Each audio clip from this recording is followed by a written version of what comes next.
Good Friday evening, ladies and gentlemen. Welcome to the weekend and welcome to another night of high school basketball here on Paola Sports Live. BJ Harris along with you as we settle in for 3 games tonight. Got JV action coming up in just a moment. We'll have the varsity girls coming up following this JV girls contest and then the boys to round out the night as we head into the weekend. Just one final game left on the schedule after this. The ladies make the trip over to Baldwin to take on the Bulldogs. We'll have that for you coming up on Monday evening. But tonight we've got a battle with the Ottawa Cyclones.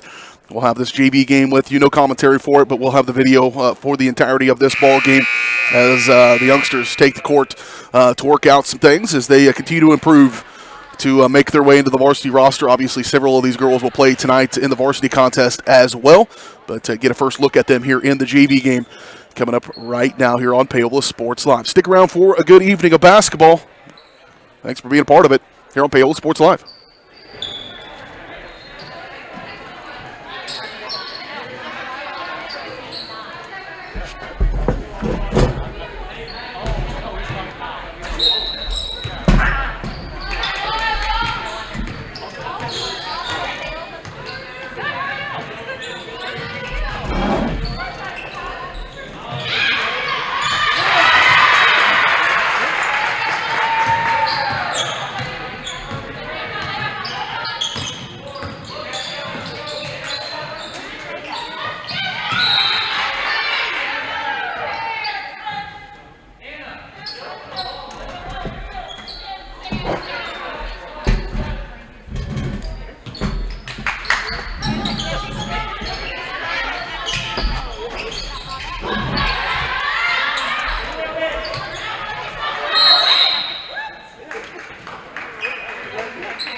charity's sake, right?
Good, how are you doing? Good.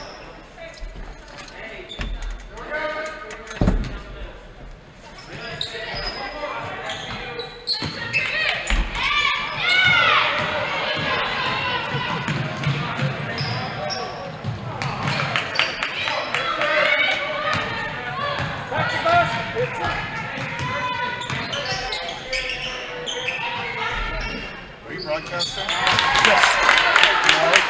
I didn't know that. No, I'm good right here. I've been here before. You're good to go It's there? actually perfectly fine for me, yeah. I can run to the car. I got a table out there if you need a table. No, I can make do with this, I think. Yeah.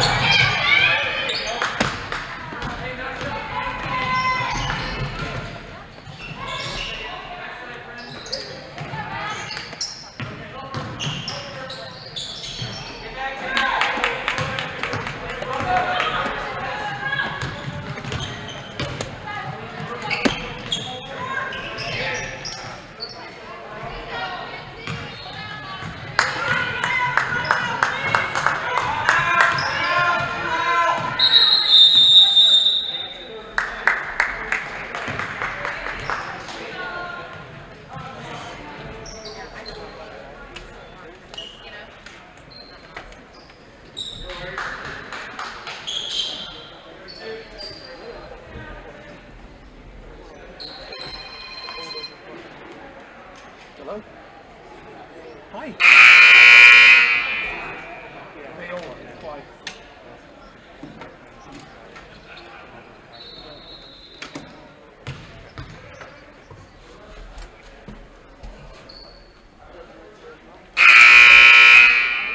Well, I thought we would do it tomorrow, but we can do it whenever you want.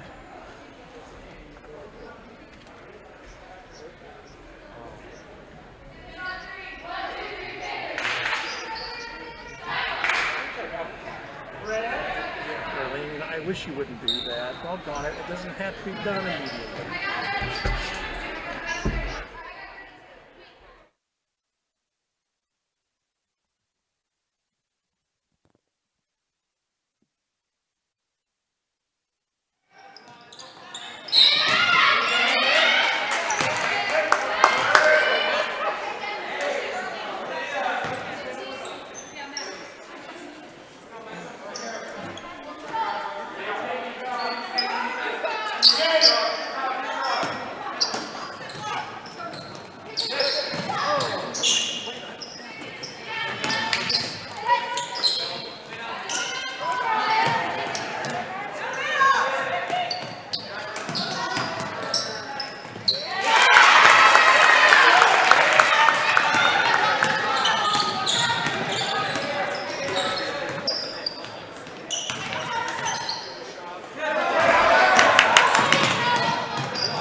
that's all. I wasn't sure.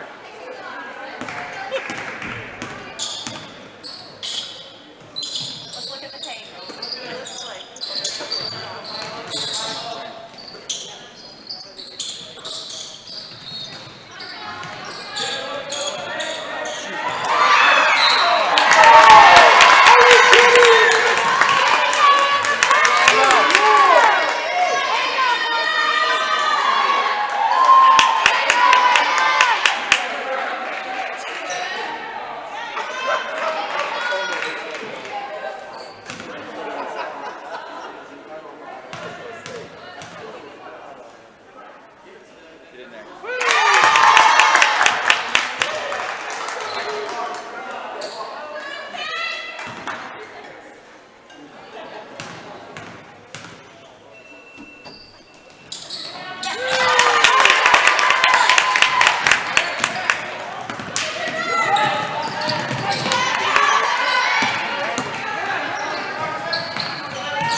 Tie ball game here at half in this girls' JV game, 18-18, after 2 quarters of play. Have a little break here during halftime. Second half coming up in just a little bit on the JV action. Don't forget, still got varsity girls coming up following this JV contest. Boys to follow, a doubleheader with a full broadcast coming up in just a little bit, including the Iron Horse Dental and Dr. Laura's Orthodontics pregame show we'll have coming up at the conclusion of this JV girls game. Lady Panthers battle back in that first half to tie it up at the break. It's halftime here in the JV girls contest on Paola Sports Live.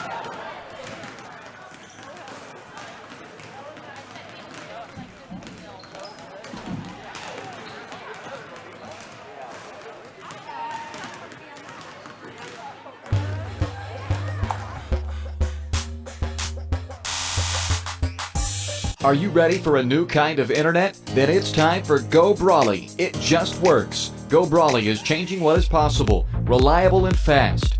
Affordable with plans starting at just $34.95. No throttling, no tricks. More upload speed and the best service. Just ask our customers. Experience a new kind of internet. For more information, call 913-837-4678 or visit GoBrawley.com. Go Brawley, it just works. Elliott Group is a proud supporter of Paola and USD 368. At Elliott Group, we work, live, and shop in your local communities. Serving Miami and Johnson counties for more than 45 years, Elliott Group understands your needs. As an independent insurance agency, Elliott Group works with numerous carriers to find the coverage that best fits your needs. In Paola, call 913-294-2110 or visit ElliottInsuranceGroup.com.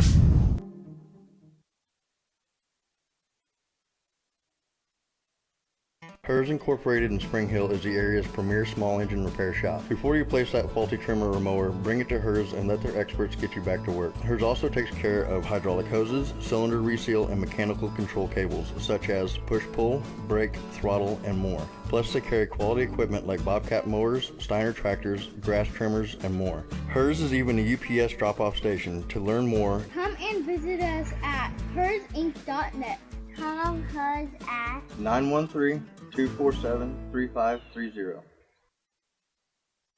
Iron Horse Family and Cosmetic Dentistry and Dr. Laura's Orthodontics are committed to providing quality health care for area families. With comprehensive solutions, Iron Horse Dental and Dr. Laura's Orthodontics will listen and take the time to truly understand your needs, goals, and lifestyle. State-of-the-art equipment, techniques, and facilities combined with a new approach to oral care. That's what you get with Iron Horse Family and Cosmetic Dentistry and Dr. Laura's Orthodontics. To learn more, visit them online at drlaurasortho.com or ironhorsedental.com.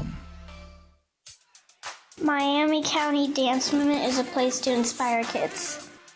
Miami County Dance Movement is one big family with loving teachers. Miami County Dance Movement is where I'm learning to be flexible in dance and my life. Miami County Dance Movement is so amazing because everybody is so loving and kind. Miami County Dance Movement is like a second family to me.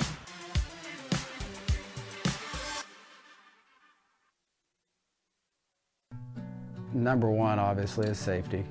We definitely call 811 to find out if there are any buried lines, fiber optic, whether it be telephone or pipeline or anything. Don't take a chance. Don't think you know and say, well, I don't remember anything being put in there.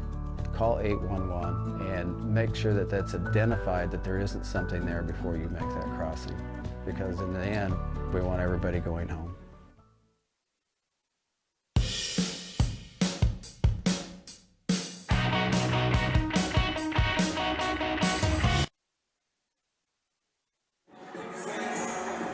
Once again, we're at halftime here. This JV girls contest, 18-18 your score here in this one, as the Lady Panthers and the Cyclones of Ottawa here tonight for a full slate of games.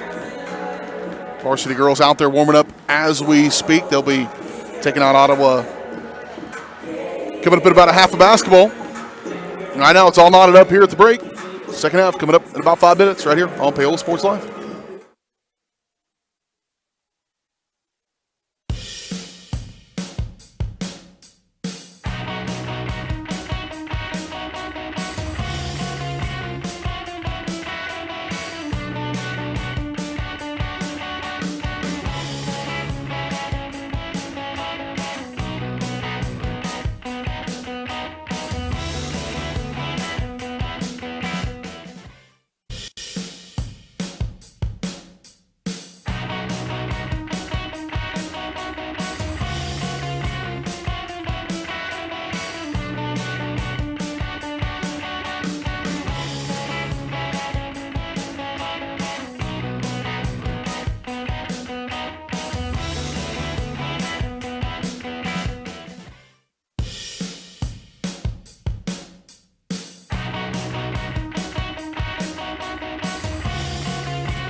Here we go, getting ready for the second half of this JV girls contest. The Panthers and the Cyclones all tied up at 18. 3-point bucket basically at the buzzer. Put the Lady Panthers to a tie contest after trailing most of that first half. Varsity action to start following this one for a full doubleheader with boys and girls in just a little bit. Second half of JV begins now.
Let's see here. They got 3 on here twice, so they've got 4 listed in the book, although I don't think he's played yet, but I'll mark him down for you.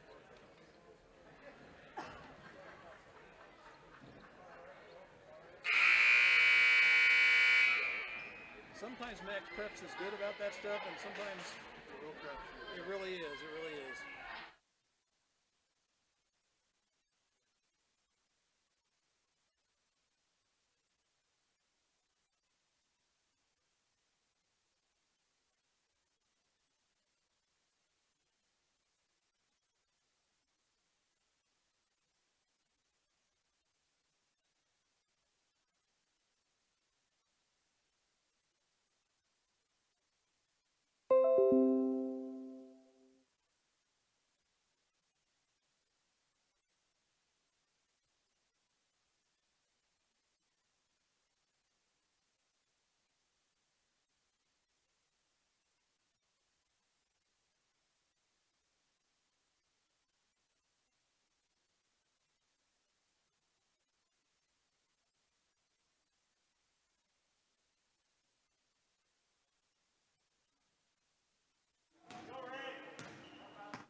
Well, yeah.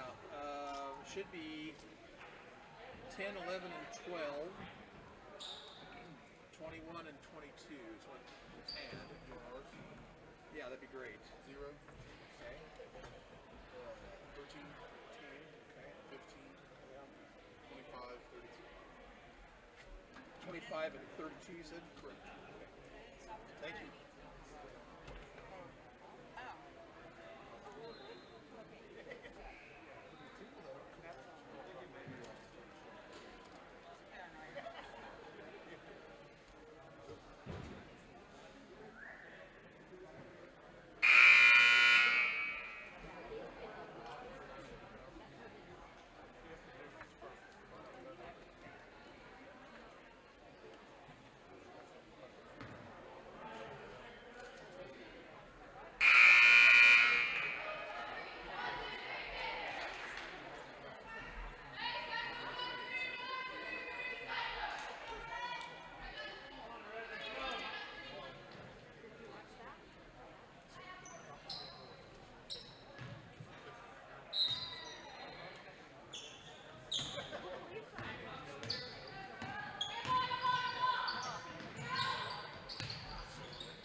know, it's 2020. What do you expect?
Well, a dandy of a JV game you just got to see. Unfortunately, a little bit short for the Lady Panthers. Boy, they gave a good effort, battled their way back in that ball game. It was tied at halftime and ended with just a 1-point differential in that one, 33-34. They fall here tonight on the JV side of things, but off to a good start anyways from an entertainment standpoint, and obviously not what our viewers wanted to see, but boy, what a clutch shot there down the stretch for Ottawa to get the win. And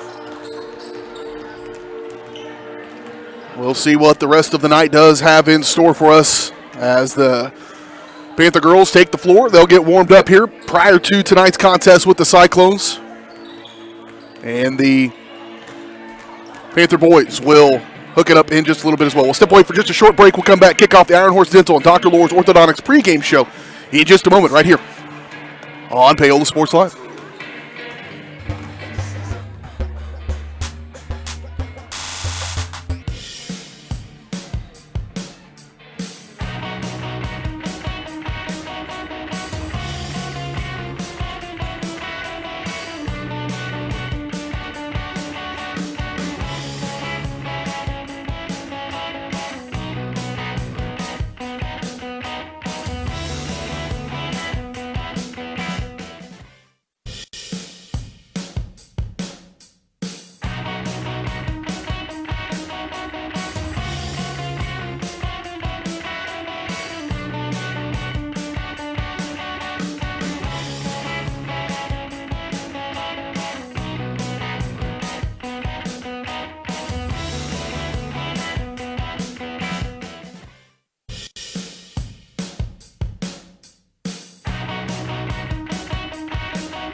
The following is a presentation of Paola Sports Live. It's time for Panther Sports. On your new home for Paola High School athletics, Paola Sports Live. Paola Sports Live is presented by Go Brawley. It just works. Learn more at gobrawley.com. Also by Elliott Group. Hers Incorporated. Iron Horse Family and Cosmetic Dentistry. Dr. Laura's Orthodontics. And Miami County Dance Movement. This is Paola Athletics. On your new home for the Panthers, Paola Sports Live.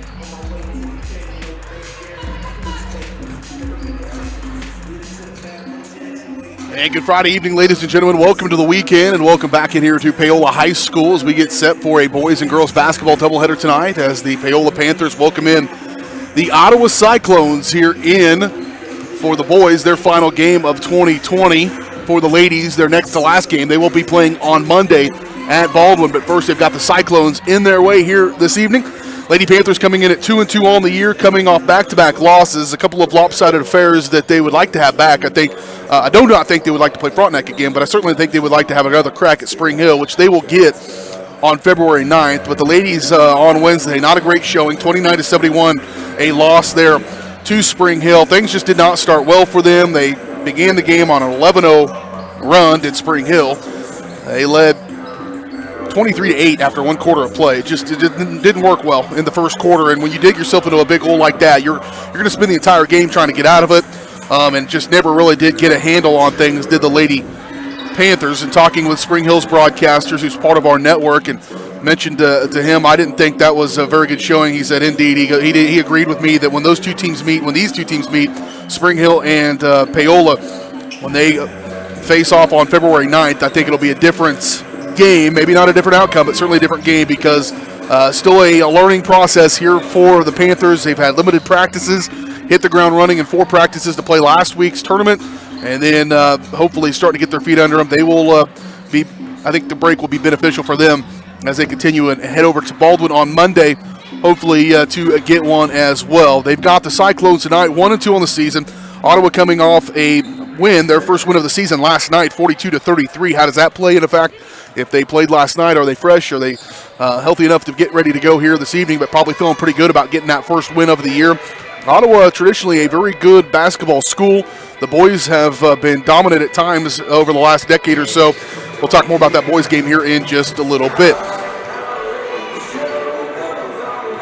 We're going to take a quick break. We come back, we'll talk about those boys and get you ready for tip-off. We still got your starting lineups as well. All that and more still to come here on the Iron Horse Dental and Dr. Laura's Orthodontics pregame show, where they are committed to providing quality health care to families in Miami County, a comprehensive approach to oral care. Iron Horse Dental and Dr. Laura's Orthodontics. Learn more at ironhorsedental.com or drlaurasortho.com. And, of course, Paola Sports Live is presented by Go Brawley. It just works. Go Brawley is changing what is possible. Experience a new kind of internet with Go Brawley. For more information, call 913-837-4678 or visit gobrawley.com. We'll talk about the boys next. Get you set for the girls right after this on the Iron Horse Dental and Dr. Laura's Orthodontics pregame show on Paola Sports Live.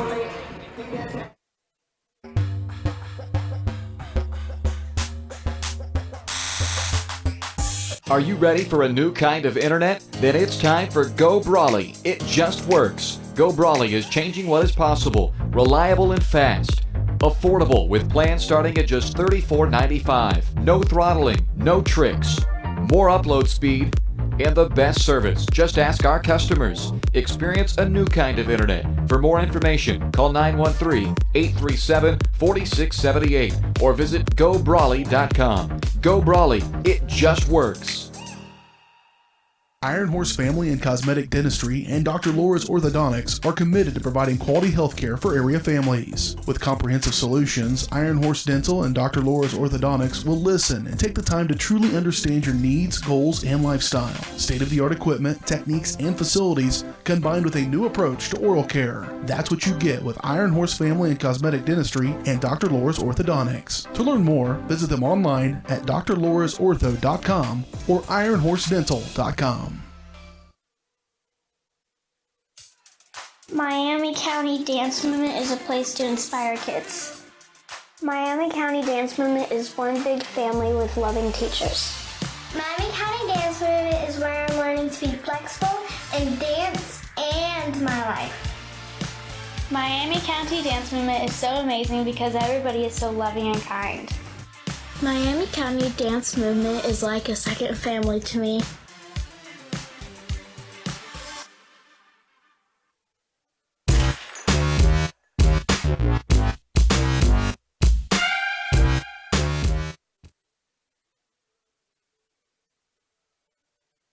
Back at here in Iron Horse Dental, Dr. Laura's Orthodontics pregame show. Do have a boys game coming up in just a little bit. The Paola Panthers are 4-1, coming off their first loss of the season on Wednesday. They fell 51-50 at Spring Hill. And again, kind of like the ladies just dug a little bit of an early hole and then spent a good portion of the second half trying to dig out of it. They did and went on a heck of a run in the fourth quarter. Strong fourth quarter. Garrett Williams, a nice job. He had a 3 and went 4 for 4 from the free throw line. He finished the game with 10 points. Of course, Trey Moala, the catalyst for them. 22 points for Trey. They did a good job against Bo Robinson. Kept him quiet for 3 straight quarters. No points for him. He did end up with 6 points in the game, all in the fourth quarter, but it was just a little bit too late in that one as the Panthers fall for the first time this year. They're 4-1 in the season. Going into that game, they had picked up a number 2 ranking in Class 4A, but that'll probably go away after the loss. But I think they'll get another crack at Spring Hill. Again, I mentioned on February 9th, and I think they'll have a different outcome in that one. Prior to that, they had won 4 straight. Wins over Baldwin, Wellsville, Perry, and Frontenac, those last 3 in the tournament to kick up a tournament championship as well. And so feeling pretty good about things. Still trying to work a few of the bugs out, but as Bo Robinson and Trey Moala go, so do the Panthers, and everybody else needs to contribute and be a part of it, and that's what we saw in the waning moments of that game last on Wednesday. But they'll need a full 4-quarter effort tonight against Ottawa that comes in at 2-2, and actually Ottawa is not 2-2. Ottawa's 1-1. And they are coming off a win over Atchison 54-42 on Tuesday, led by Noah McCullough's 19 points in that one. Coach's kid, and I expect to see a very tough ball game here tonight against the Ottawa Cyclones. We'll simply take another quick timeout for the national anthem. Come back and get your starting lineup. Somebody tip off here from Paola. It's the Panthers and Cyclones tonight on Paola Sports Live.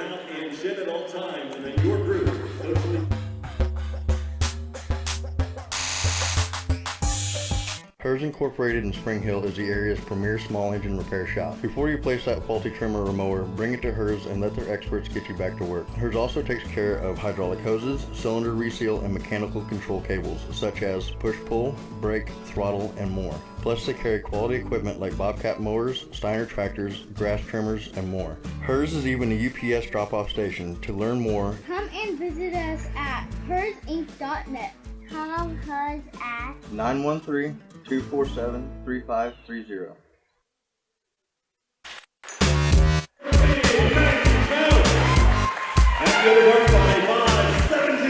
Mr. Hines is burning through the starting lineup, so we need to as well.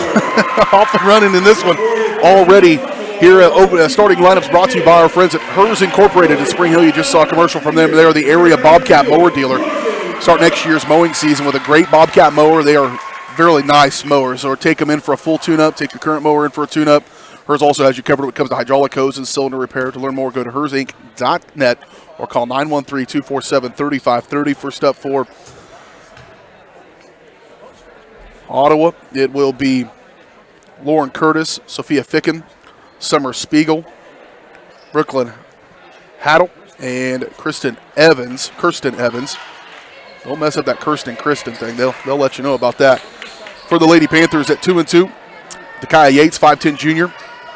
Number 13, Maggie Kalk, having a couple of really good ball games back-to-back. 5'9 sophomore, averaging 6 points a game. Kate Ediger, 5'8 junior, averaging 15 points a game, leading scorer. Ava Kale and Morgan Clark round out the starting lineup for the Lady Panthers. Ottawa going to have the ball as we come out of the timeout.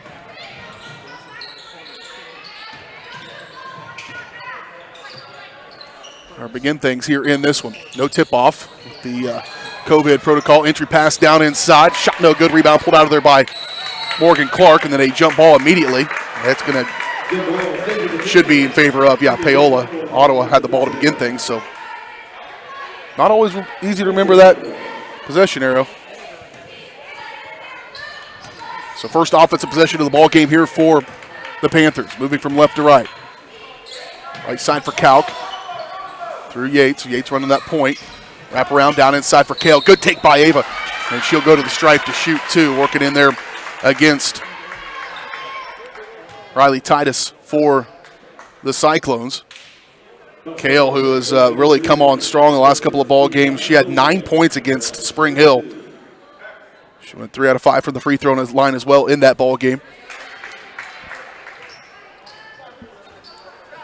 She'll miss the first.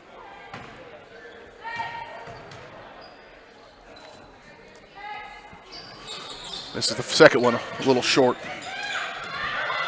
It'll remain scoreless.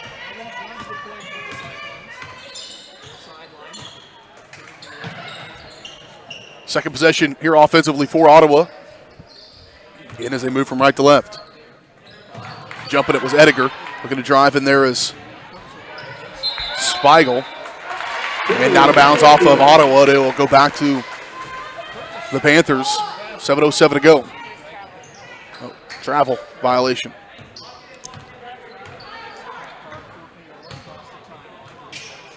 Ediger, Kalk rather on the right wing. Screen comes from Kale. Not much there. Off left side for Yates. Move it through Kale, trying to go down inside for Clark, who was working hard down in there. She was closed out here. Man-to-man defense by Ottawa to begin things here. So a motion offense from the Panthers. Patient in the half court is important. Good screen and roll there and out of bounds. Kale's going to get that one more times than not. Up and have an opportunity. Good recovery, though, by Riley Titus for Ottawa. Also in there giving some support is Sophia Ficken. Some height in the paint. Trying to match the length of the Panthers, who have quite a bit in their starting five. Kalk a catch, thought about it, didn't take it.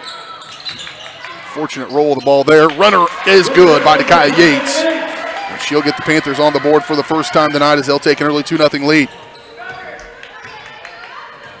Controlling it here is Kirsten Evans, working against Kalk. Off left side for Spiegel. She'll walk again. Another traveling violation by Ottawa. Back-to-back trips down the floor for them on turnovers. Extended defense for the Panthers has caused a little bit of trouble as they've, I think, forced some of those turnovers. Kind of flashy shoes. Those things are blinding. She'll pull the trigger on a triple. How about it? Shot no good. Rebound to be determined. Comes out of there by Spiegel, and sure she goes the other way. She'll give it up. Controlled by Evans, the point. Titus moving over left wing for Ficken. Same kind of matching here. Man-to-man defense by both teams. And then Takai loses her player trying to give some help, and that was Titus, who goes into the paint, gets contact. Foul's going to be called on Kalk, her first, team one. Coming in for Ottawa is Brooklyn Haddle.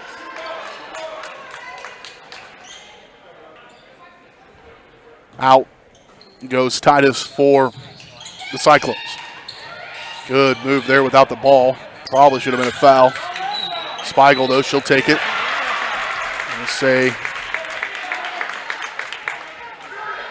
I don't know if they're going to count that. Yeah, they are going to count the bucket. So it's in. Thought maybe they're going to say it was on the floor. Spiegel will go to the free throw line here to complete the three-point play and try to give them the first lead of the ball game. She cannot get it to go, and it'll remain tied here. Across the timeline for Kalk. She'll have it back at the elbow for Clark, and she walked with a little stutter step there for Morgan. And we've seen plenty of turnovers already here in this one. The turnover bug has been probably the biggest contributor to the two losses for Paola. Just struggling to take care of the basketball. Maddie Pitzer checks into the ball game for Paola, and there's a steal by Edgar. Up the floor she goes. Kate will not be denied. Off the glass. Can't get it to roll in. Bam, bad roll there by Edgar. A good defensive effort, not rewarded on the offensive end. Here they come.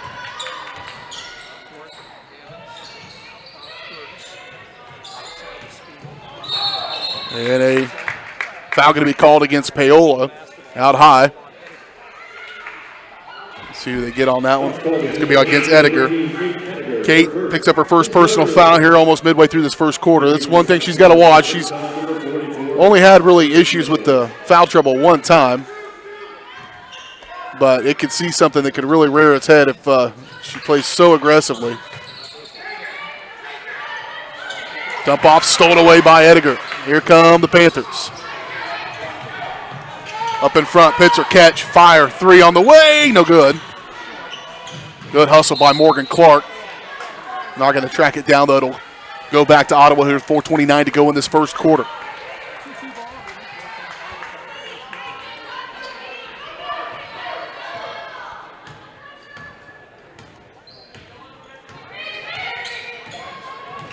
Evans, good dump inside. Trying to get it to go, can't. It is a battle inside there for Lauren Curtis. She can't get the ball to fall, and here comes Yates going the other way for Paola. Pitcher back with it on the right wing. She'll attack the elbow. Kick, Kale for three. No good. Rebound, though, Yates. She'll go right back up. A little 10-footer, no good. And Kale will track it down. Another opportunity. And a foul going to be called against Ottawa. It'll stay with the Panthers as they pick up Ficken with a foul. I believe her first. Team foul number 3 on the Cyclones. Out goes Yates. In comes Riley Pratt.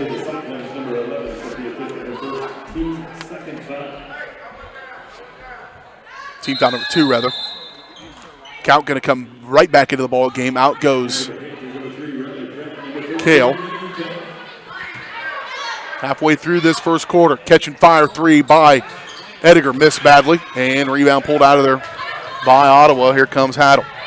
And she'll give it up for Evans. Will bring it across the timeline, working against Kalk. Move top of the key for Curtis. Back over left wing for Haddle. She's trying to back her way in. Now Evans will pull up. Little 12-footer on the way. No good. Boy, nobody's shooting the ball particularly well. Now foul, and there's what I was talking about earlier. Kate's a junior. Kate, I think, will continue to learn, the law of percentages. Well, there she won. I thought she picked up a foul there. That's on me. Instead, she knocked it out of bounds off the Ottawa player. I thought that was a foul on her. That would have been her second, but I'm an idiot. Off left side, looking to drive for Edgar. Law of averages. I'm going to miss some, right? Entry pass for Kalk. This is a battle in the Frontier League here, man. They don't mess around. And it's going to be a foul against Morgan Clark.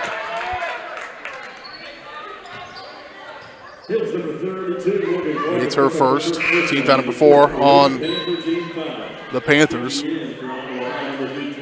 Back in comes Titus along with Spiegel for the Cyclones. Pratt, Pitzer, Clark, Edgar, and Kalk on the floor for the Panthers. Spiegel off right side for Foster Nichols. Looking to attack here, Ficken. She'll drive now. Nichols, get out of here. Kate Edgar swats that one into the home bench. A little grin from her. And the Cyclones will maintain possession, however. Under 3 to play first quarter.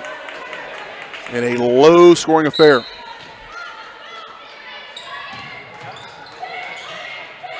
I had a boys game last night. It was 10-10 at halftime, so I've been used to this. Kick off right side. I don't like it, but I'm used to it. Off right side.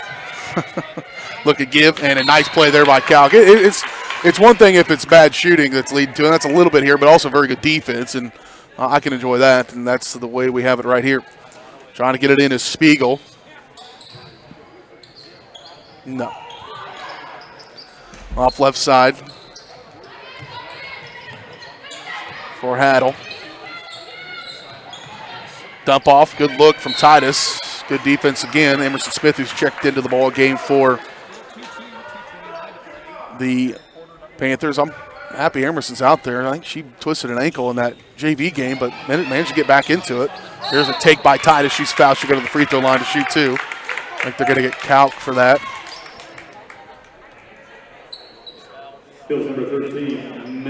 And that's going to send Titus to the free throw line here to shoot two.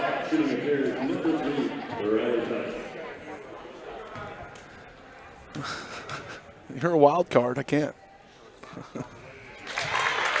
Titus at the free throw line. The matriarch of Paola Sports Live is running camera tonight, begging to have some airtime. I'm reluctant. You don't want to let an elementary school teacher in the first hours of Christmas break. She's a little giddy. Titus made the first one, missed the second one. I'm glad you're here tonight, though, darling. Super glad to be here. You are too. No. Way out high, controlled here on the rebound after the missed bucket. Missed free throw by Titus. She made one, missed one. Give them their first lead of the ball game.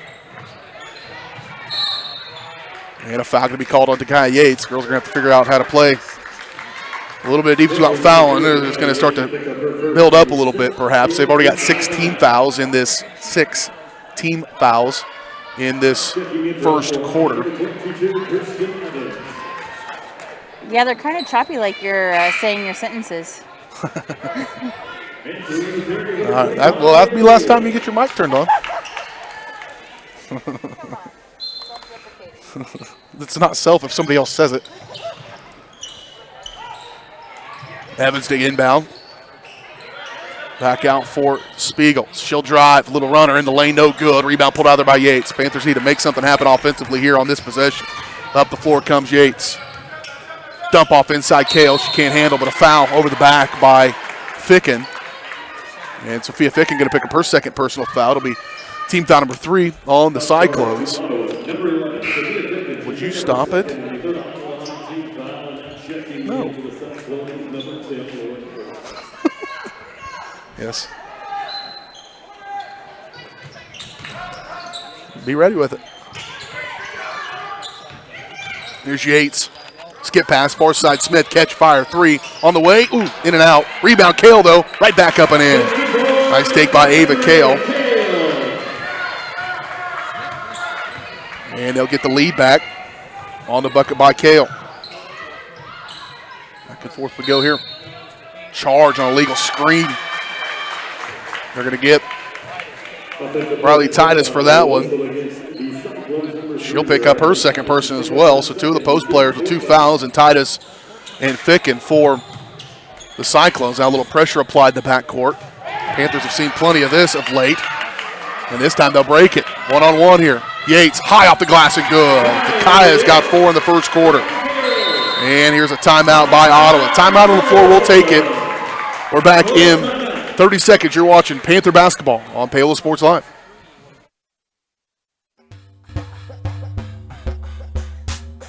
Are you ready for a new kind of internet? Then it's time for Go Brawley. It just works. Go Brawley is changing what is possible. Reliable and fast, priced right, with plans starting at $34.95. No throttling, no tricks, more upload speed, and the best service. Just ask our customers. Experience a new kind of internet. For more information, call 913-837-4678 or visit GoBrawley.com. Go Brawley. It just works.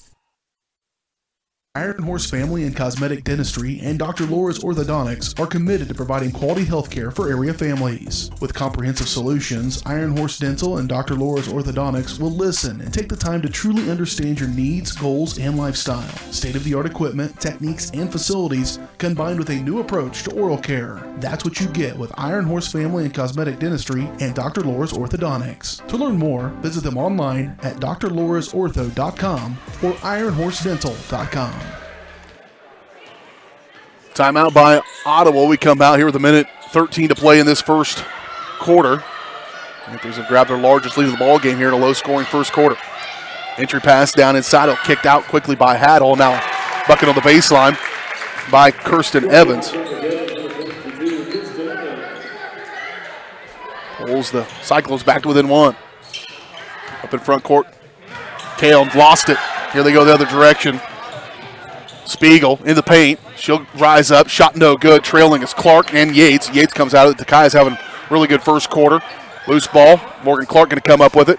And she'll clear it with Yates. Panthers could possibly work for the final shot of the first half. But a lot of pressure by Ottawa. Now a steal.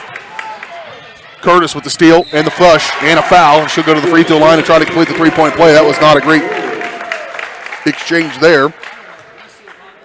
As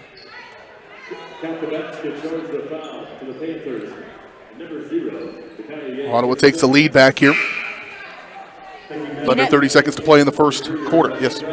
Their outfits are festive. We just need to add a touch of green, like some sparkles. You're talking about the red? Oh, you're doing red color. and white, You're doing color commentary. We need Christmas. If it was you dressing them, they'd have lights and everything else on. Yeah. Santa hats. Missed it on the and one opportunity for Curtis. So it'll stay a 1-point ball game. Good entry pass. Oh, actually it was a little low by Smith.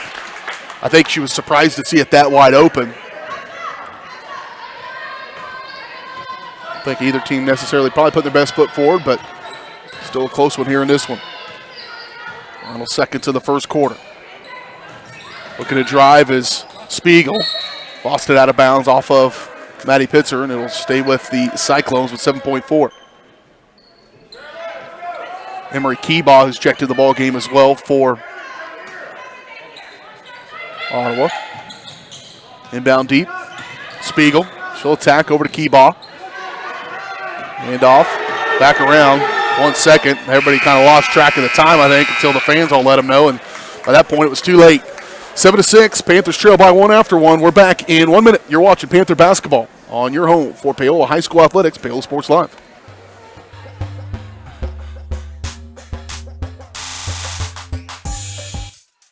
Miami County Dance Movement is a place to inspire kids. Miami County Dance Movement is one big family with loving teachers. Miami County Dance Movement is where I'm learning to be flexible in dance and my life. Miami County Dance Movement is so amazing because everybody is so loving and kind. Miami County Dance Movement is like a second family to me.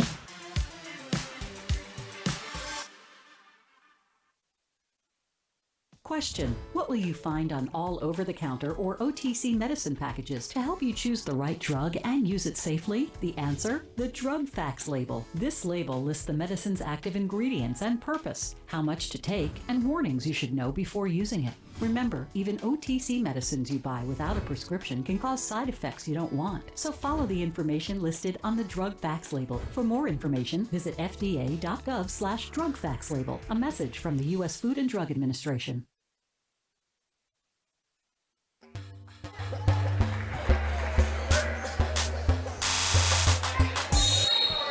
Here we go, second quarter. Panthers down 7-6. I have a feeling, I get a feeling like this one's going to bust out here in a little bit. That one of these teams is going to go on a little bit of a tear offensively. It's just a matter of time, I feel. Curtis with it at the elbow. She kicks outside. 3 on the way. No good by Hoddle. They do get the rebound. They'll reset for another opportunity. Keebaugh off right side. Entry pass inside there. And Ediger lucky not to get a foul there. Or maybe even a charge. Good recovery by Kate to get there and get a hand in the face of Curtis to make that not an easy free throw laying shot. Now here comes Pitzer pushing it up. Smith. Back outside. Emerson Smith with it. Skip pass far side. Ediger. Kale's there. She's got a little bit of an advantage, I think, on Keebaugh down inside. Give and go. Nice one. Finish at the rim for Smith. Up and good. Emerson Smith's first bucket in the ball game, and the Panthers back in front, 8-7. Largest lead for either team is 3. Early going to this one. Out on the left side. Richards. A little give and go there for Spiegel. She can't finish, though. Fortunate bounce of the ball for the Panthers, and now here come the Lady Panthers in transition. Pitzer off right side. Forced down inside for Kale. One hard dribble. Ava, take it. Yep. And that's the old adage. You get it. If you get it down there, if your goal is to get it there, and it gets there, shoot it. one of three things will happen. You'll make it, you'll miss it, or you'll get fouled. Two of those are good, and missing it's not the end of the world. Here's the first one from Kale. Missed it. She is 0 for 3. I feel like that should be a cheer, like, get it, got it, go. Okay. Your mic's off. You heard now. You have a 90-second punishment.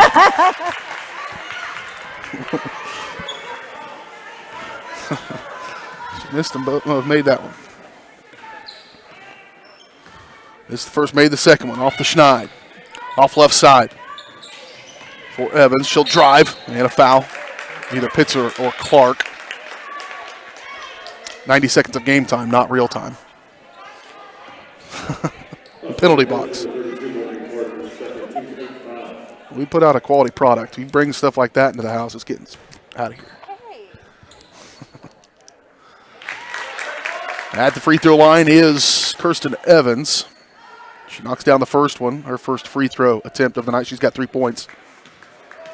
Trying to tie this ball game up for the Cyclones. Missed it off the back iron, rebound by Ediger, and here come the Panthers. Kate trying to get out of there. Foul's going to be called on Brooklyn Haddle.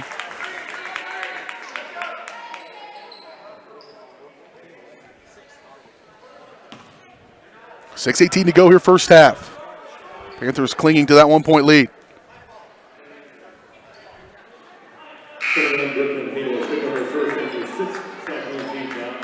It's just the 6th team foul on Ottawa. They were headed down to shoot 1-1, but Morgan Clark checks out. In comes Anna Phillips. Anna had a really good JV game a moment ago, and she is good. She's been a pretty consistent contributor here on the varsity side of things as well. Keep up, kid. In the backcourt, Ediger. She'll drive, Kate, all the way to the lane, slicing the defense up. She's fouled, and Ediger will go to the free throw line to shoot 2. Ottawa fans rumbling about that one. But Ediger at the free throw line. She is 22 of 24 on the year from the free throw line. Over 90%. That's pretty good. Can only be slightly better. And usually if you build up a free throw shooter that much, that'll be the result as she misses the first one. The broadcaster's jinx apparently goes into the house as well, so it happens. 10-8 though, 2-point lead. This has been a close one all night so far here in the first 10 minutes of game time. Right side for Keyball, working against Phillips, and she walked with it. Good defense by Anna. She wanted to go baseline to Keyball, and Phillips was all over it, and it kind of confused her a little bit. She wanted to take a little step there. Kale to try to get it inbound. She'll get it in for Smith in the backcourt. Need some help. Up in front for Phillips. Backside for Ediger. She'll force it up. She is fouled, and the bucket for Kate Ediger to get her first field goal of the ball game. And headed back to the free throw line. And now the largest lead of the ball game here is 4. Chance to make it 5 for Ediger. Into the ball game for Ottawa comes Ficken. 1 of 2 on the night so far, and that just a moment ago. Now she misses that one. That's the first time I think she's missed 2 in one game. Ediger catch on the left side. She'll drive baseline. Kate pull up, little 5-foot runner, good. And there's another timeout by the Cyclones as said somebody was about to get going offensively, and right now the Panthers are on a 5-0 run. Nope, more than that. We'll keep it right here on the timeout. 14-8 again. This will be it for the boys tonight, the final game of the year. Girls will have a contest on Monday. We'll have that game for you at Ottawa. Monday or Tuesday? No, I'm thinking it's Tuesday. I know. Tuesday, the 22nd. We'll have that one for you. No. Our Spring Hill Sports Live crew will have that one for you. Bryce Kessler, who is a very apt broadcaster, more than adequate, and lives about half a mile from Baldwin's arena, so he'll be stepping in for us on that one. Right there. Nope.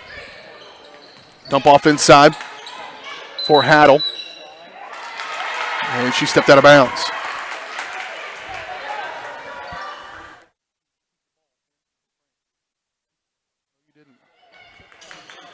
(14-8). Up in front and hurry. Smith crossed the lane and last touch by Edgar out of bounds. Just one hand on it from the Ottawa player that didn't get it right in the hand of Edgar, but she got enough on it to go out of bounds on her, and it'll go back to the Cyclones. 5:07 to play first half. Evans control out high. Give way for Spiegel. And off for Haddle. She'll drive. Coach begging for a double dribble or a walk. I can't tell. She's not going to get it. Spiegel, right side. Look to attack for Haddle. Dump off inside, forcing it up, and they're going to say jump ball. Ficken gets tangled up in there, and it's in favor of the Panthers. I want you looking at me for an explanation, Floor. I don't know. That press continues, and there's a steal. And it's going to be a foul. They're going to say it's a foul against Edgar. She picks up her second personal. 9th team foul. Already 17 fouls called in a quarter and a half of basketball. Yeah, I didn't realize how hardcore girls basketball was. It's like these girls will be like, catch me outside. Okay. Yeah, that's physical. And I mentioned it a few times in the Frontier League. They flat get after it. I've seen a few knockdown dragouts already here in the early going of this season. Front side of the 1-and-1 here is up and good.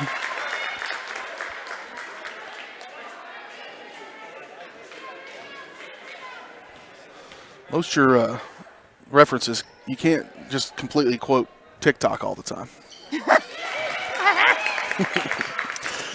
She makes them both, does Haddle, and stops that run by the Panthers. Now another near turnover. I mentioned in the Spring Hill game that the pressure and press, even if a team doesn't have a necessarily as a pressing is something they do, and I don't know enough about Ottawa to know if this is a typical thing. The MO is going to be on teams against Paola is put some pressure on them, make them force turnovers, and that's what we've seen so far. When things weren't going well for Ottawa, they went to a little pressure, and it's helped them a little bit. Drive for Spiegel. Shot no good, but she is fouled, and she'll go to the free throw line to shoot two. Foul's going to be called against Kale.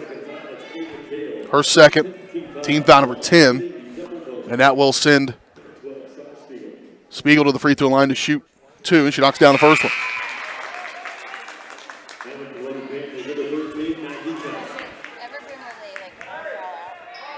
All of them? Like, what happens if they keep, like, all fouling out? Like, I've had one game where a team played with 4 players before. Wow. We play 4-on-5. Spiegel makes them both. And Ottawa climbing right back into this one after the Panthers led by as many as 6. There's a steal going the other direction. Little scoop and a foul. Yates going to pick up her, I think, 3rd foul. And that's going to send Haddle right back to the free throw line. And it's team foul. They're in the double bonus now. It's their 11th foul.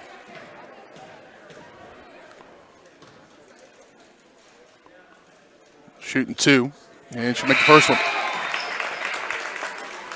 3 for 3 on the night, all here in the second quarter for Haddle, trying to tie this ball game up at 14. Again, a 6-0 run now or it would be a 6-0 run if she can knock this one down for Ottawa to climb right back into it and tie this ball game up at 14. She does. 4 for 4 for her at the stripe. We got a tied game.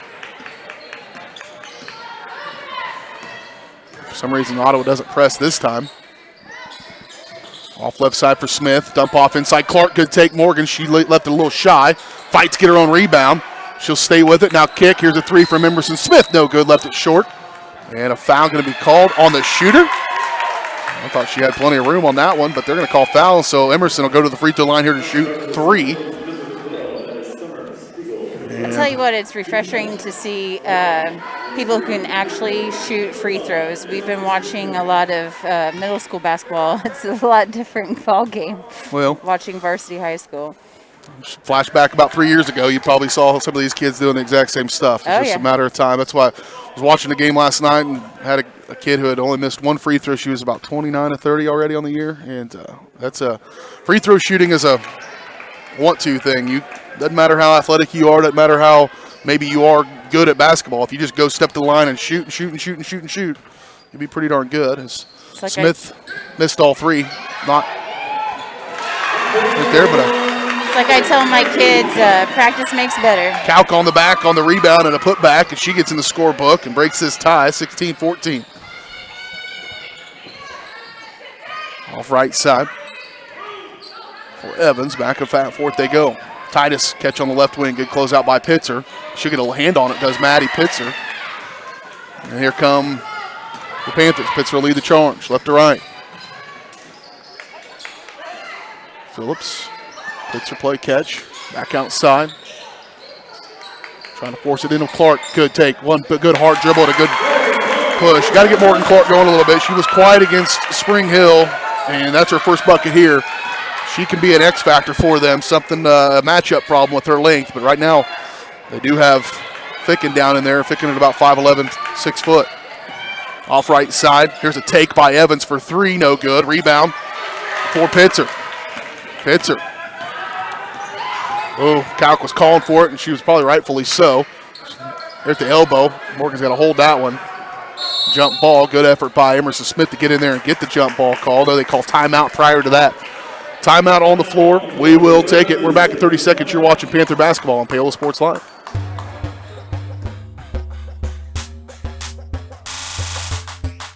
Question: what will you find on all over-the-counter or OTC medicine packages to help you choose the right drug and use it safely? The answer: the drug facts label. This label lists the medicine's active ingredients and purpose, how much to take, and warnings you should know before using it. Remember, even OTC medicines you buy without a prescription can cause side effects you don't want. So follow the information listed on the drug facts label. For more information, visit fda.gov/drug facts label. A message from the U.S. Food and Drug Administration.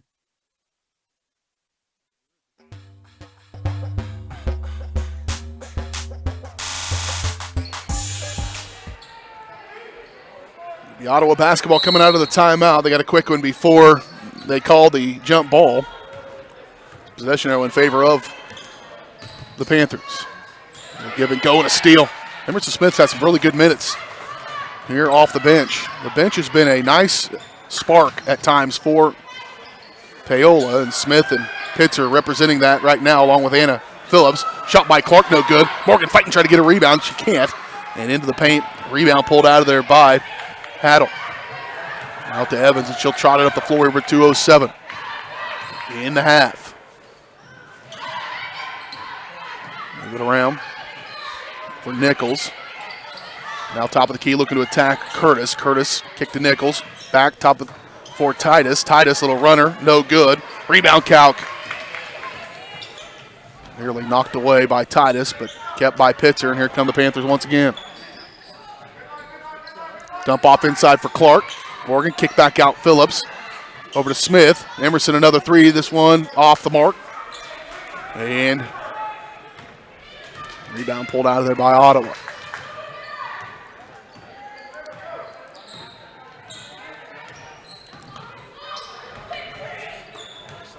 New attack is Haddle. Kick out.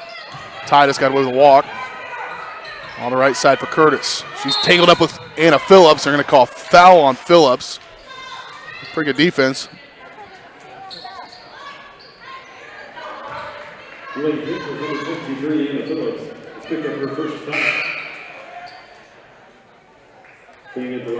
Oh, it's a little bit shaken up on that play, but she gives the official a thumbs up.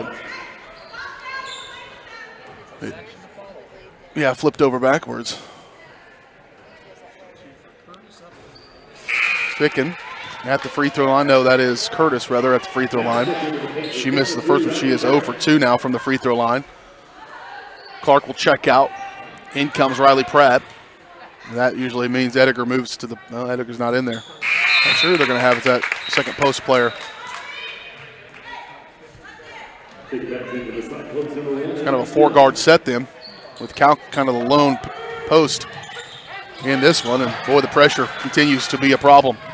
Back across the lane, throw up by Evans, up and good. That was kind of a prayer shot by Kirsten Evans, but she's got 5 first-half points, and it's a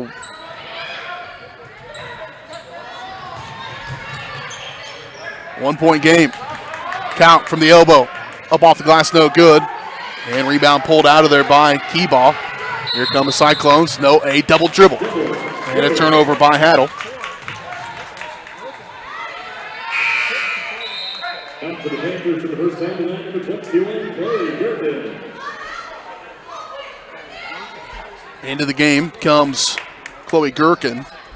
Replaces Kalk.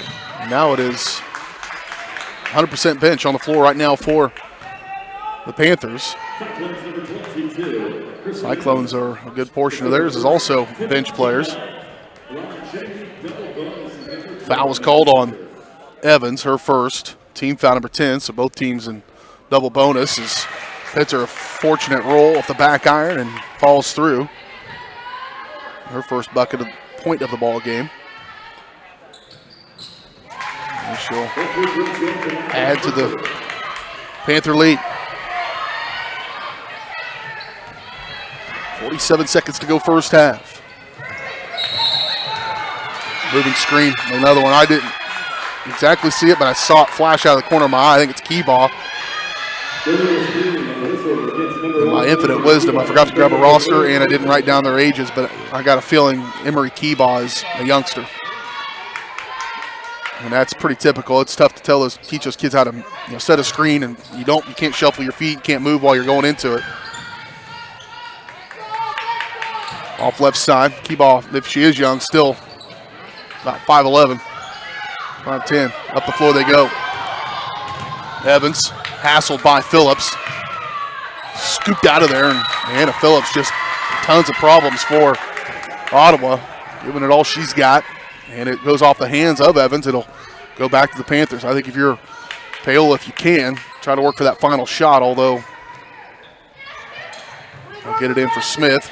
And nearly threw it away. Back over Pitzer. Pitzer will split the defense, get it across. 18 seconds. Pratt pulled the trigger on a 3. Back and forth it goes. Massive humanity at the half-court line. And they end up calling a foul out of that somehow. They're going to call it against Anna Phillips. Phillips, who's played a good portion of this quarter from the deck. And it's going to send Nichols to the free throw line with an opportunity to try to pull them to within 1 here with 13.1 seconds to play in this first half. Coming up on halftime, we'll recap the first half, get you some halftime numbers, talk about the boys game coming up on the backside here as Nichols gets on the board for the first time here tonight.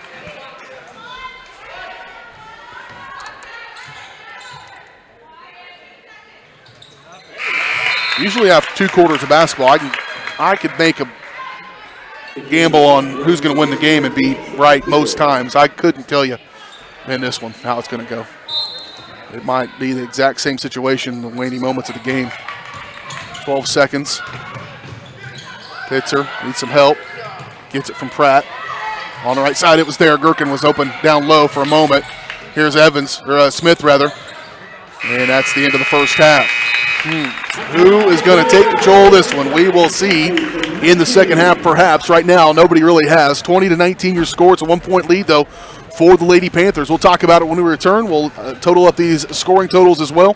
Shouldn't take much. I might even be able to add them up and get you set for the boys game as well. Talk more about that. Let you know where to find us. All that and more. Here to come on the halftime show. 20-19, Panthers lead by 1. We're back in 2 minutes. You're watching Panther basketball on Paola Sports Live.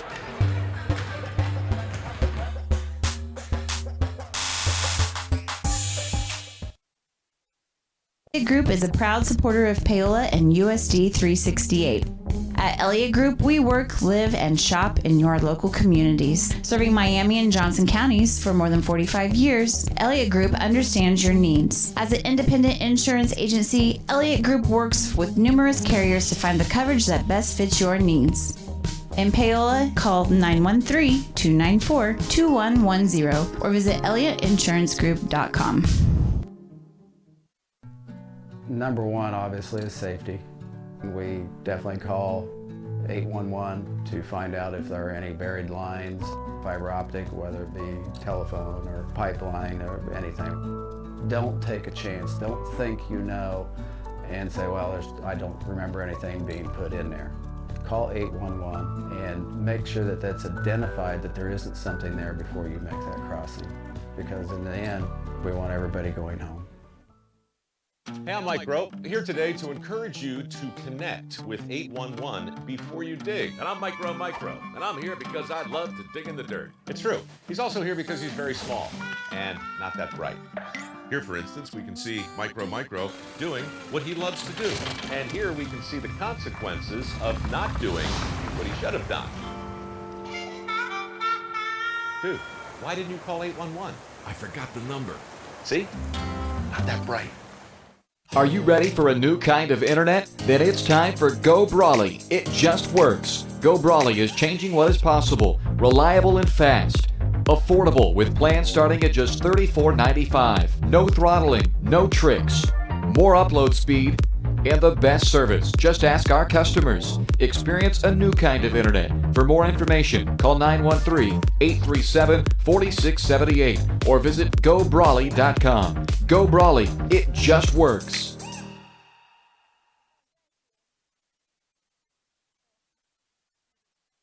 Hey, I'm Mike Rowe, here today.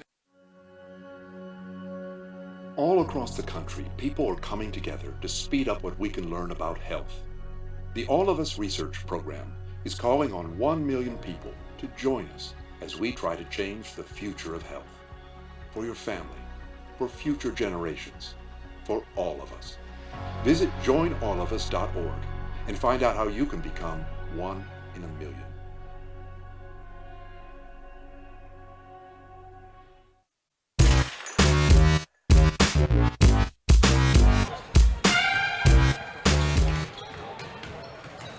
Back out here at halftime, 20-19. The Paola Lady Panthers lead by one over the Ottawa Cyclones here in this one. Panthers trying to snap a 2-game losing streak, 2-2 on the year. Coming into this one, get above 500 as well as they head into next Tuesday's affair with the Baldwin Bulldogs, but still a half of basketball to go. In the first half of this one, Panthers and Ottawa traded the lead a few times in that first half. Panthers would have the first lead 2-0. It'd be tied 2-2. Ottawa would lead, then Panthers would lead. Ottawa would grab the lead 7-6 going into the second quarter. Paola would get it back immediately 8-7 and would not relinquish the lead. They would grow it as much as 6. At one point in that first half, led 14-8 about the midway point of the second quarter. And that's when Ottawa went on a little bit of a tear, tied it up at 14-all, but the Panthers maintained the lead again, got the lead out to 4, and it was trimmed down to 1 in the waning seconds of that first half as the Cyclones outscore the Panthers 7-6 in the first. The Panthers outscore the Cyclones 14-12 in the second, and that's how we get to the score where it is right now at 20-19. Free throw shooting perhaps the difference in this one. Take a look at your halftime numbers. First up for Ottawa, 5 points for Kirsten Evan, who leads all scores, 1 of 2 from the free throw line. 4 points from Brooklyn Haddle, 4 points from Summer Spiegel, 3 points from Lauren Curtis, and 1 point from Riley Titus for Ottawa on 11 of 16 shooting from the free throw line. Both teams were in double bonus in that first half. I think there's probably somewhere around 23, 24 fouls. That's a lot for a half of basketball. Hopefully we don't see that in the second half. For the Panthers, leading them in scoring right now, 5 points from Kate Ediger. She averages nearly 15 a night, so she's going to have to get going to get that average. 4 points from Takaya Yates, all in the first quarter. Takaya fighting through some foul trouble now with 3 fouls. 3 points from Ava Kale, and then 2 points apiece for Emerson Smith, Maddie Pitzer, Maggie Kalk, and Morgan Clark. But the Panthers left some points out on the floor. 4 of 12 shooting from the free throw line. Got to be better than that if you want to win this game, certainly in a close one. Hopefully they'll get that squared away and do better in the second half. We'll take a quick break. We come back. We'll talk about that boys game when we return here at halftime. Panthers lead it by 1 on Paola Sports Live.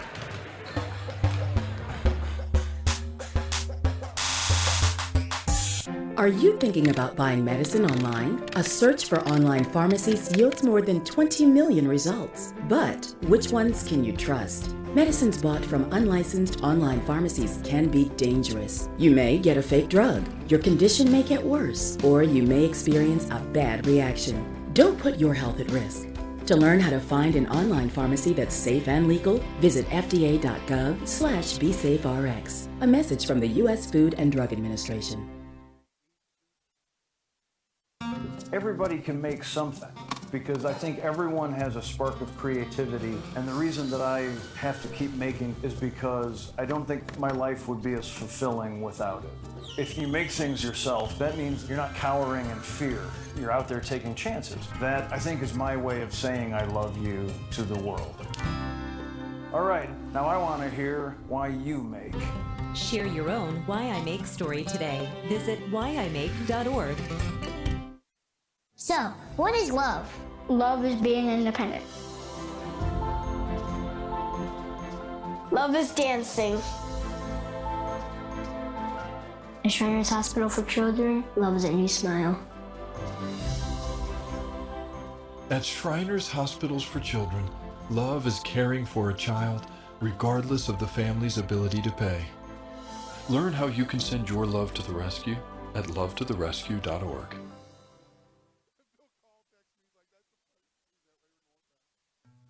Number one, obviously, is safety. We definitely call 811 to find out if there are any buried lines, fiber optic, whether it be telephone or pipeline or anything. Don't take a chance. Don't think you know and say, well, I don't remember anything being put in there. Call 811 and make sure that that's identified, that there isn't something there before you make that crossing. Because in the end, we want everybody going home.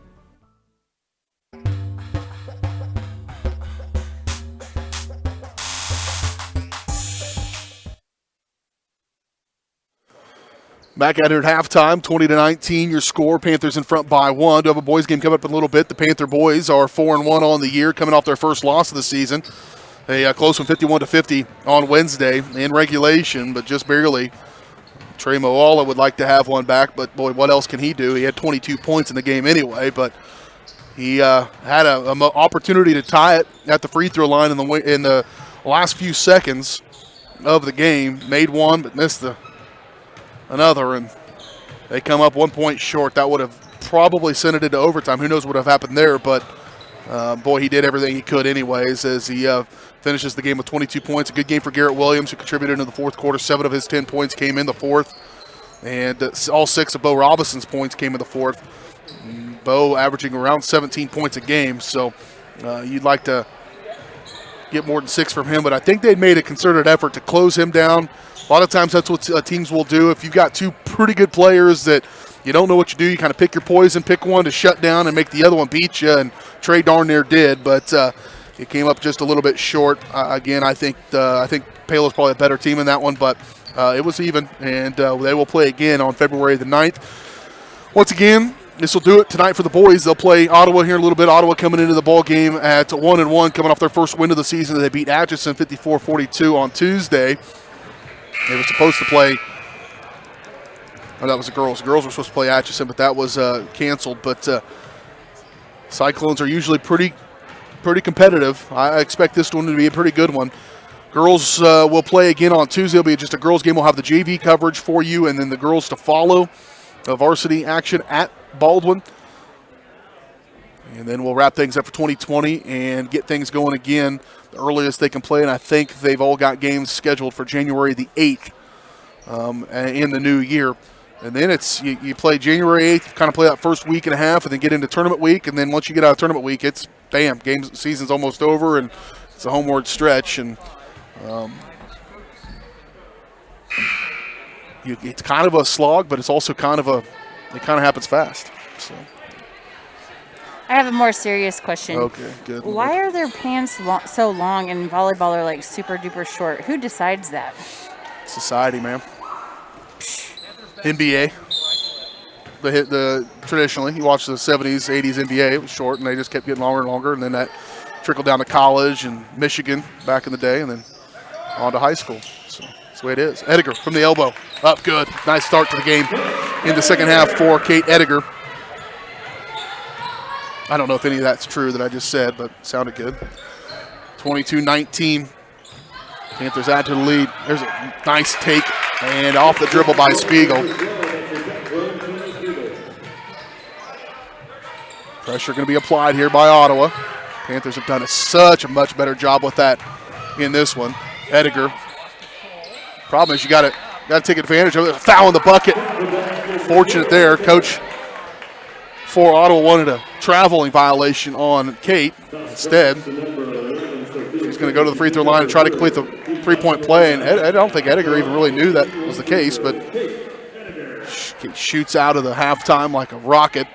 She's got 9, trying to hit a double figures here for the free throw line, and she just slides it off. 24-21. Evans controls the point for Ottawa. She'll scoop off for Spiegel, around through Titus. Wide open look on a little runner. Left it short, though. Boy, they'll want that one back on a take by Ficken. That was a very well-executed play, but doesn't count if it doesn't go through the hole. Off left side for Kalk. Over to Ediger. She'll drive baseline. Backing. They're going to have to find an answer for her. She picks up her dribble. Outside Kale. Here's a three. Why not? Missed it. And out of bounds it goes. Sometimes that happens. Now checking in for the Lady Cyclones is number 21, Brooklyn Hale. Out goes Ficken.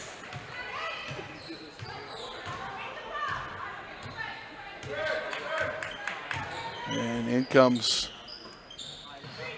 they brought her in. Curtis off the bench. Entry down inside for Spiegel. Now looking to drive is Hadel. And Hadel's the one that came in off the bench, and she'll go immediately to the free throw line to shoot 2. She is 4 for 4 in the night from the charity stripe, all in the second quarter. All 4 of her points have come from the line. So not the one you want to foul, because she's proven that she can drop them in. Emerson Smith going to come in quickly. Some of her most extended varsity time of the season so far. She's done a nice job for her. Part of it's coach getting maybe an extra ball handler on the floor to be able to handle that pressure of Ottawa. If they make this one, they'll definitely get into it. And Hadel has done her part, 6 of 6 from the stripe, and they go right into that press. Pitzer off to Kale. Clark, there it is. That's how you break it. Get across. Don't pick up that dribble right there. They get a secondary trap going. That would be a good spot for it. Ediger pumping, driving, baseline. Kick to the elbow for Kale. Now free throw line Clark. She jumped. Got away maybe with a little bit of walk, but a good one-hander there by Morgan Clark, her second field goal of the night. 26-23.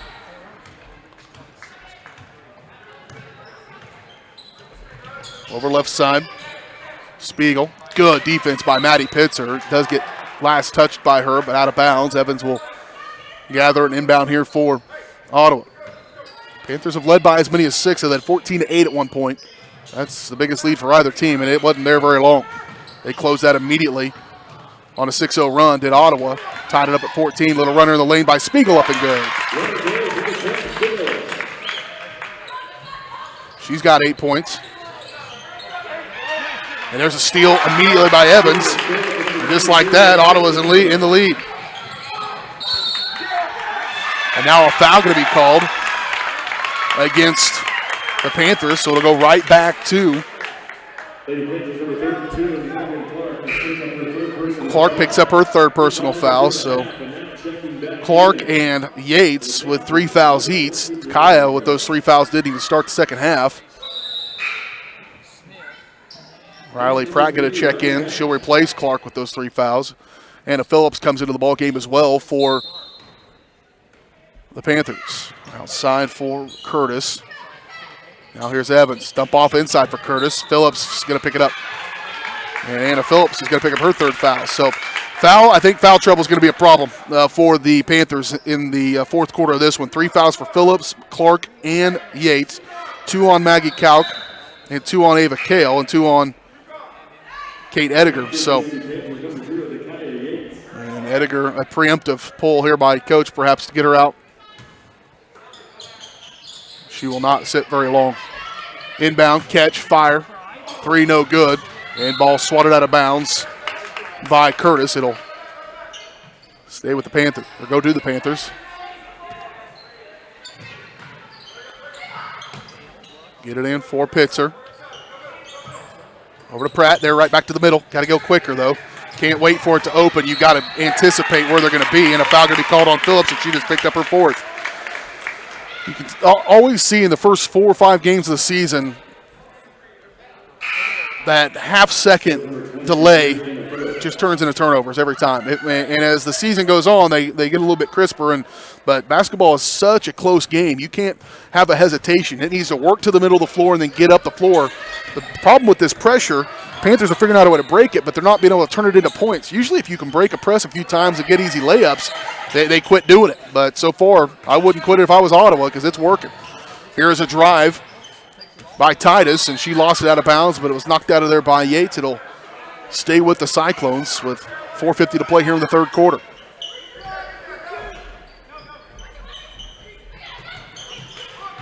Drive, little runner, who needs some help on that defense. And part of that was Ediger not wanting to pick up her third foul, and Hadel knocks it down. She's got 8 points. The largest lead of the ball game now for Ottawa is 3. Dump off, it's stolen away again, Evans. I think if you're Coach Butler, you call a timeout here pretty quick. This thing's going to start to get out of hand, and we've seen teams go on runs, and I'd call it right here. Traveling violation against the Panthers.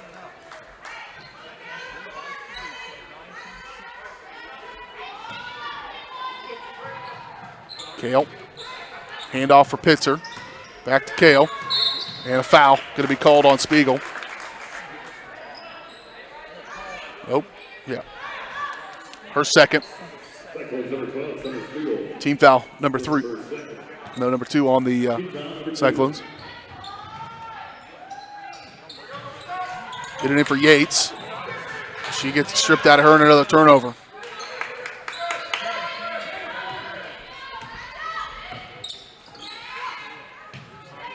In a low-scoring game like this, 3 points is like 10 points. You just can't let them get a big lead on you. There's a rebound by Kale, though. Throw it up in front. Go, move, go. Here comes Yates.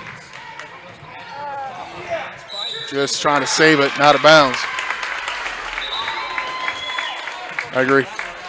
Just a little off. And there's that timeout by Coach Butler.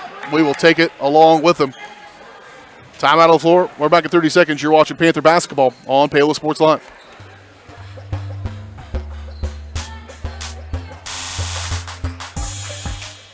Are you ready for a new kind of internet? Then it's time for Go Brawley. It just works. Go Brawley is changing what is possible. Reliable and fast. Affordable with plans starting at just $34.95. No throttling, no tricks. More upload speed and the best service. Just ask our customers. Experience a new kind of internet. For more information, call 913-837-4678 or visit GoBrawley.com. Go Brawley, it just works.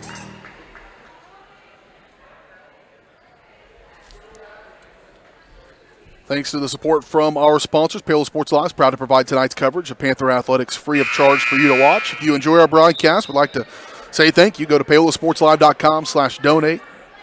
Thank you to our sponsors, fans, coaches, administrators, and student athletes.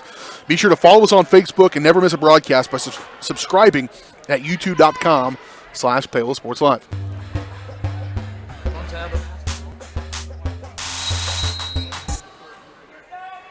29-26, Panthers in their biggest deficit of the game. They've led by as many as 6. They trail by 3 right now with Ottawa having the basketball as we come out of the timeout. Holding over there, looking to drive is Hadel. Kick, Curtis with it on the right wing now. Backside to Hadel. Good closeout by Kale, helped by Ediger. That's a charge. Kate Ediger steps up in there and takes it. It's dangerous living. Could have been her third. Instead, it goes against Ottawa. It'll be called on Hadel, her second. Team foul number 3 here in the second half. 3:35 to go, third quarter. Panthers yet to really cleanly break this press. And there's case in point, you didn't see it, but they did steal the ball because my camera operator took her hand off there. Too excited. Off right corner. Back over there. Skip it to the far side. Catch, Hadel, 3 on the way. Rebound, put up by Curtis. She's fouled. She'll go to the free throw line to shoot 2. Lauren Curtis, 1 out of 3 on the night from the charity stripe so far. Ottawa's done a better job at the line than the Panthers have for sure in this one. In the first half, it was 11 of 16 shooting for them and only 4 of 12 for Paola. But Curtis misses the front side here. In the first one, rather. Gherkin comes into the ball game for her second appearance. Out goes Riley Pratt. And she missed it. Out of bounds it goes.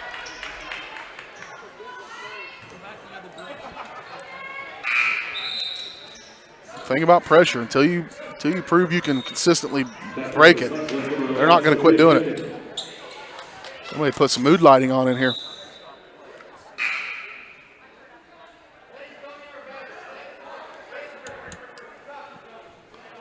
Not sure exactly what happened. Somebody, there it is.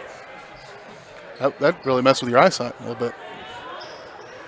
They stopped play.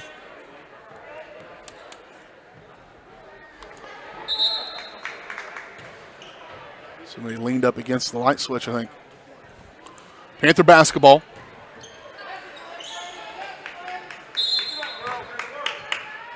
There's a screen. Pitzer trying to fight to get it. That is a dangerous pass. Back over for Kale. Kale back to Yates. They'll get it across. Now here's Gherkin. Backside for Ediger. She'll catch. Boy, that's a dangerous pass. Got to finish. Kale rebound. Put up good. Ava Kale drops it in. Nice effort by her. Back to a 1-point contest.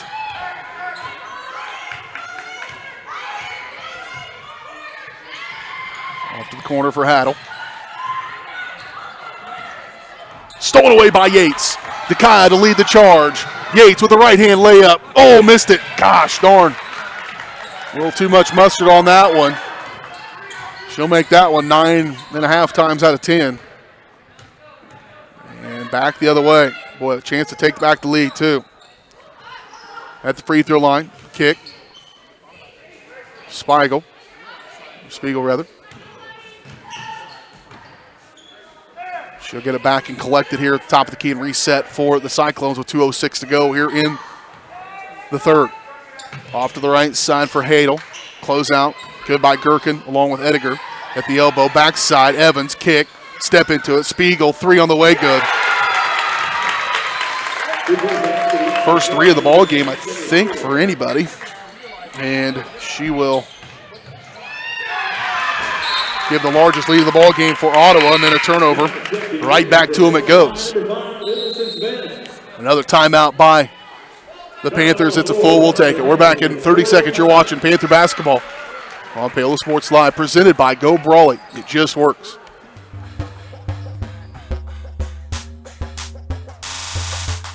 So, what is love? Love is being independent. Love is dancing. At Shriners Hospital for Children, love is a new smile. At Shriners Hospitals for Children, love is caring for a child regardless of the family's ability to pay. Learn how you can send your love to the rescue at lovetotherescue.org. Hey, I'm Mike Rowe, here today to encourage you to connect with 811 before you dig. And I'm Mike Rowe, and I'm here because I love to dig in the dirt. It's true. He's also here because he's very small and not that bright. Here, for instance, we can see Mike Rowe doing what he loves to do. And here we can see the consequences of not doing what he should have done. Dude, why didn't you call 811? I forgot the number. See? Not that bright.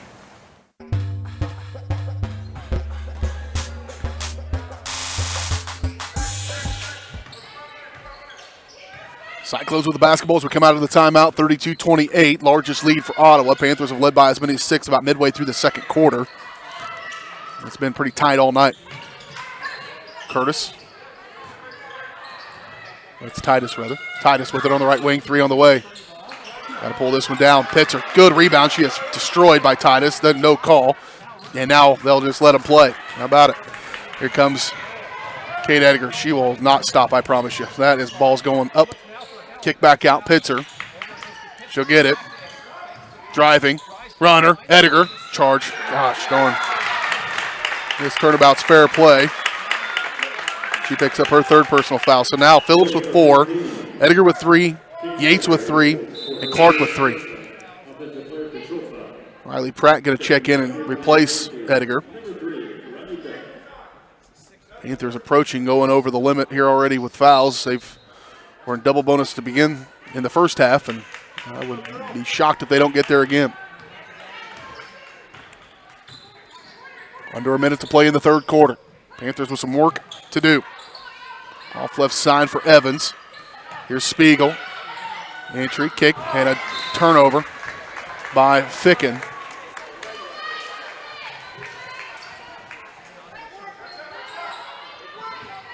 Can't have an open frame here. Every possession is going to matter from this point on. Anticipate. It's like they don't see the defenders coming. Pratt, oh, she got caught. I think Riley was surprised how open she was. And, man, they're just a half step behind. Just early season stuff. The parts are here. That's the good part for the Panthers. They got all the pieces to be a pretty formidable team. Just a half step behind sometimes. Move it back around over the right side. There's Evans. Quick, good ball movement there, trying to enter down inside for Ficken, and finally she'll finish. Ficken's had her chances, but that time they get it. 10 seconds to go. And another steal. And a layup. It's not going to go. Almost an and one opportunity there for Spiegel, but Ottawa has increased their lead to 6. They took the lead 27-26. Since that point, they have outscored the Panthers 7-2. Make that 8-2, and she knocks down the first one.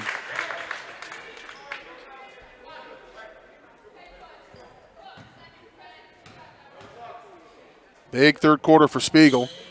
She is 4 out of 5 from the free throw line, but in this third quarter, she's got 9 third quarter points.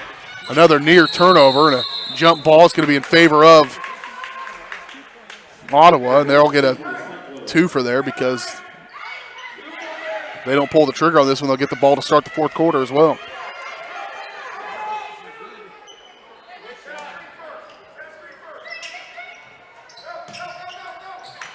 Evans gets it in, catch and fire, 3, no good. Kale clears it, and that's the end of the third quarter. But we head to the fourth with the Panthers down by their largest margin. Can they trim down an 8-point lead when we return? We'll find out. You're watching it right here on Paola Sports Live.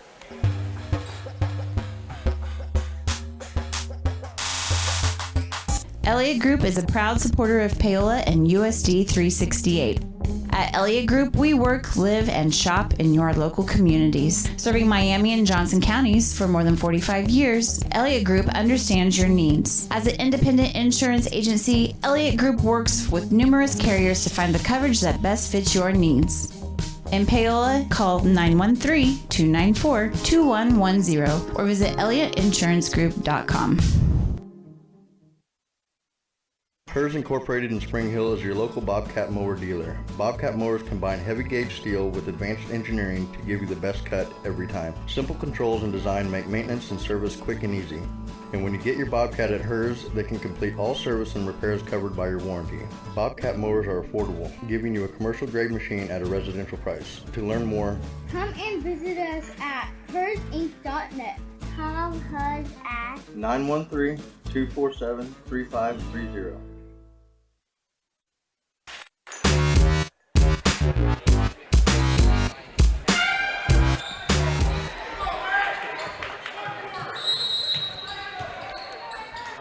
Panther basketball. They can't have as many turnovers in this fourth quarter. Calc with it at the elbow. She'll give it up for Yates. Starting 5 on the floor for the Lady Panthers. Many with foul trouble. Kale. Calc on the left wing. Back around they go. And Yates going to reset it. And a foul going to be called. It's going to be against Spiegel, battling down inside against Kate Ediger.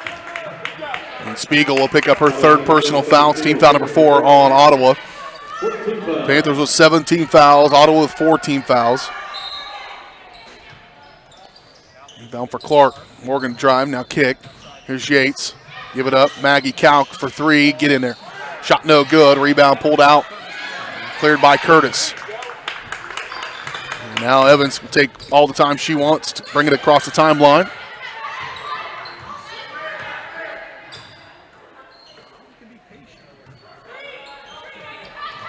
Sticking with it way out high.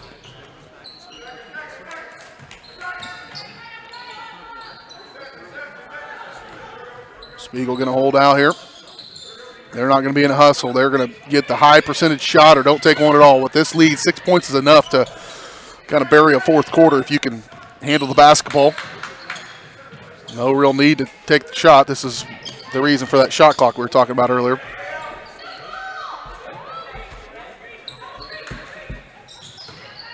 Also, you can start pressing a little bit. The problem is you can't give a lot of pressure, can the Panthers, because they've got so many kids in foul trouble.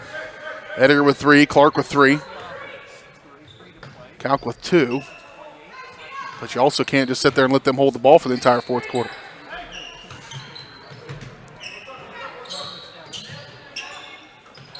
There's a good one by Morgan Clark. Jump that pass. It's going to go in the backcourt, though, and be gathered up by Spiegel. Good effort nonetheless by Morgan Clark.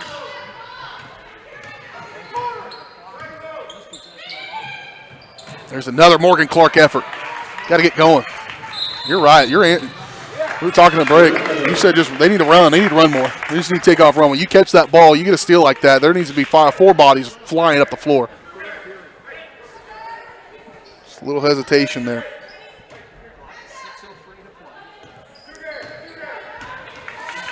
Evans crossover on Kalk. Screen comes. It's going to be a moving screen again on Fick, and she's still learning also. And she walked right into that one. Her fourth rather. Team foul number 5 on the Cyclones. Ficken will come out.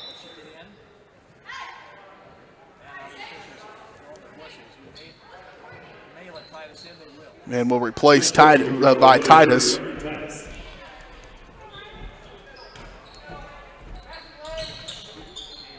Get it into Yates in the backcourt.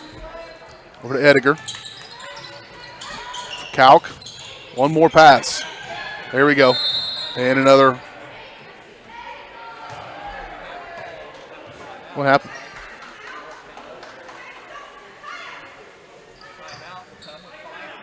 Who called timeout? Timeout on the floor. The third second timeout. Well, I guess Panthers called timeout. The Ottawa couldn't have, but I never saw any indication. I never saw anybody call timeout, but I could have missed that one. So we'll keep it right here, 36-28 your score. That's how we've started this fourth quarter, and a little ways into it. The good thing is for the Panthers as far as how to handle pressure, they saw Frontenac in game number 3 of the year, and they won't see a press. Ran better, executed, designed better than that the rest of this year with kids who can do it. So everything else will be a little bit easier than what they saw there, but just a lack of focus a little bit, and just a mistake like that by sophomore and Kale on the inbound, and a good finish by Evans. And they add to the lead now double digits. First time tonight anybody's led by this. Ediger will get it across, trying to clear some space. Here's Kale. Good look by Kale. Ooh. Just one hand too many as it gets stolen away by Haddle, who pushes it up.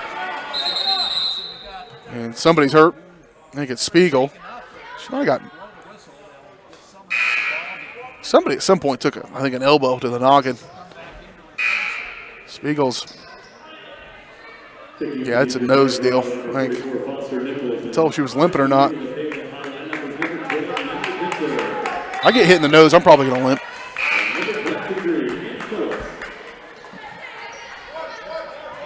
Anna Phillips going to come into the ball game and play with those 4 fouls. Kale will go out.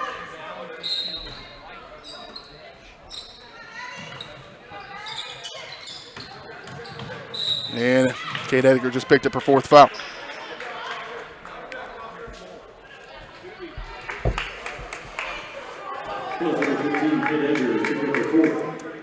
And that is going to send Foster Nichols to the free throw line to shoot 1-1. She's 2 of 2 on the night so far from the charity stripe.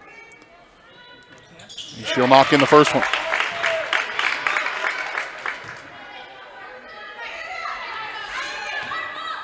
Frontier League plays a double round robin. I'm not a proponent of those. I think you're better if you see more different opponents, but one of the benefits of a double round robin is you get to avenge some losses, and a little early to call this one, but I think Panthers are going to get an opportunity to show their maturation as this season progresses, that coming in young, first-year head coach for them, first new system, I think everything's going to be tremendously more improved as we get into the middle part of January and into February.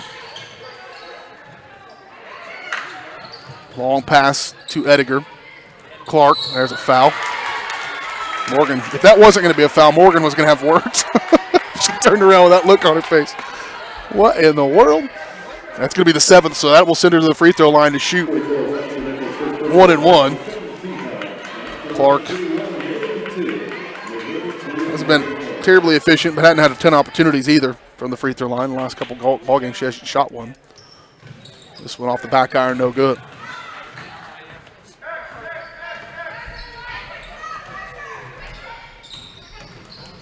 Evans will bring it across the timeline for the Cyclones. If you're going to make a push, it's going to have to happen pretty quick in the next minute or so. This might lead to it. No. Titus scoop off for Haddle, and they'll reset with Evans. Elk will go right and get in her shorts. Back outside. That's a walk. That's a missed walk. Titus. Drive, runner, Haddle. Rattles out. Take advantage of it. There's a foul going to be called. And we'll finally call those. It's going to be 1-1 for Maggie Kalk. Adel picks up her 4th personal foul as well. If nobody fouls out of this game, it'll be a miracle. Ficken has 4. Haddle has 4. Spiegel has 3, although Spiegel's just now checking back into the ball game after she got her wits about her. Ediger's got 4. Anna Phillips has 4. 3 fouls for Yates, 3 fouls for Morgan Clark. And Maggie Kalk trying to shoot the first of 1-1. Shot no good. Ball knocked out of bounds. Last touched by Ediger, they're going to say. And back to the Cyclones. Panthers have not shot very good from the free throw line. They were 4 to 12 at halftime, but they haven't made one in the second half. They'll put a little trap onto their own. It's broken, and that's the part that the Panthers haven't gotten to, that easy layup. They've broken it, gotten past half court, haven't got that last pass to get under the bucket. And luckily for them, Ottawa can't finish. Here's Pitzer. She'll split the defense. Maddie Pitzer, some of her most extended varsity time as well. Ediger, get in there. Shot no good. And knocked around. It's going to say out of bounds off of the Panthers, and back to the Cyclones it goes. A little bit of luck, too, in tonight's game. The ball just quite hasn't bounced their way at times. And some of that you can create, but sometimes it's just not in the cards. Evans in backcourt. Panthers try to press on her. That's where you need a trap right there. They'll get across. Stolen away by Anna Phillips. Move, go. Get up the floor. Kalk with it. Back outside. Quickly around Ediger again. She'll drive. Backing. At the free throw line, Phillips. Anna lost it. It ends up in the hands of Kalk, luckily. Baseline jumper, no good. Panthers have yet to put it through the cylinder here in this fourth quarter. Timeout on the floor. It's a full. We'll take it. We're back in 30 seconds. You're watching Panther basketball on Paola Sports Live.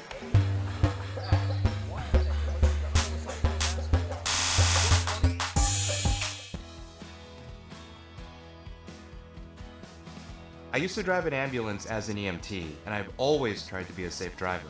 If people knew what I know, lives could be saved. In my car, if I see a truck or bus taking a turn, I know to take my time. When big vehicles turn right, they may swing wide to make the turn. If you try to sneak in, well, it's a lesson you'd rather not learn the hard way. When trucks and buses turn, let's you and I wait. It's our roads, it's our safety. How do you see the world?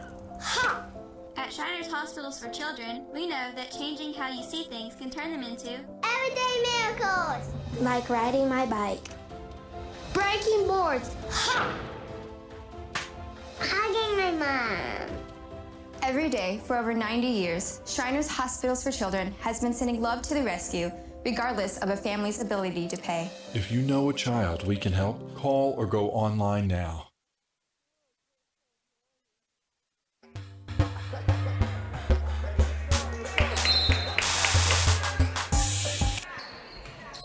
Do the Panthers have a little run in them? We'll find out. Down by 12. It's been a good second half for Ottawa. Panthers haven't been able to find an answer. Also just 4 of 15 from the free throw line. Evans shakes off Clark. And a charge going to be called against Evans. It's a fortunate charge call because she was sliding right along with her. Usually got to have her feet set. Maybe she did right there at the end. Clark to get it inbound. They have stayed in this press throughout the almost this entire ball game. Kauk off to Clark. Morgan gets it across to Pitzer. Pitzer nearly walked with it. Here's Phillips on the left side. Pitzer drive, little runner with the right hand, get in there. Shot no good, rebound pulled out by Clark. And it's going to be a timeout, I think, most likely. She did get the timeout before they called the jump ball. That would have been back to Ottawa. Timeout, we'll keep it right here.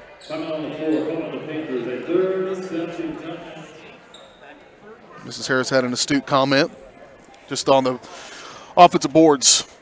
I had not even thought of that yet, but they have not had very many second chance opportunities offensively. They've been you don't one see and done. them rebounding very well. And that was almost a good example of it right there, although they did get a rebound on it and lucky to get a timeout. Boys coming up in just a little bit. The Spring Hill, or the Panthers falling to Spring Hill on Wednesday, their first loss of the season as they move to 4-1 on the year. Try to bounce back here tonight against another one of their Frontier League rivals. Ottawa coming in at 1-1 on the year. Paola will inbound from underneath their own basket here with 2:44 to play in the fourth quarter. Down by 12. They've yet to score here in the fourth quarter. Into Pitzer, she'll dump it into Clark. Morgan's going to force one up, get off the schneid, can't still. Rebound pulled out of there. There's the one and done for Ficken. And Evans will lead the charge down. They want to hold as long as they can before they pull the trigger on one. Panthers going to have to really get aggressive defensively here to try to force some turnovers. Ficken outside now for Spiegel.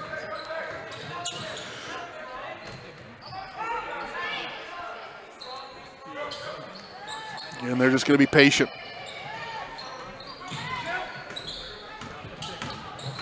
Ficken and Clark tangled up. And Morgan Clark,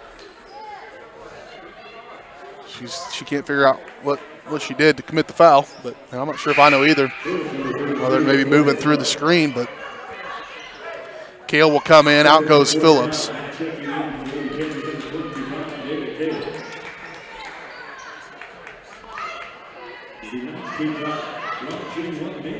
At the free throw line is Curtis.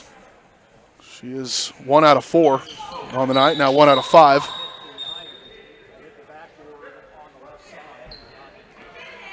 That hit the rim. Now she's got a good argument, does Coach Butler. They blew that dead like it didn't hit the rim, but it did. It hit the. It was obvious that it did, and gave the defense a chance to set their press up. But I guess it didn't matter in the end. Maggie Kaut did it on her own. Just her second field goal, and the first one of the fourth quarter here with 1:52 to play. 40-30. Got to cut this in half in the next 45 seconds if you can. Ficken, that's not the shot they want to take at all, and it's going to rebound. That's a mistake by Ottawa, and Coach is letting her know about it. They do not need to pull the trigger. They're up by 10. Panthers need to get one to go through the hole right here, and that's not going to do it. Cal catches, luckily. Got to go. Dump off inside Clark. Morgan stripped. Now Ediger steals it back. Loose ball. Oh, Pitzer, and that's the one injury in basketball that is most dangerous to me. That's why they do concussion testing. You wonder, why do you do concussion testing for basketball? It's because of that right there. Maddie Pitzer and I can't tell. It might be Spiegel again. I think it is. She already got popped in the nose earlier with an elbow, and now she's been headbutted. They both hit heads together, and that's one of those injuries that happens in basketball that you just don't see elsewhere because you're in such close confines. So injury timeout, we'll take it. We're back in 30 seconds. You're watching Panther basketball on Paola Sports Live.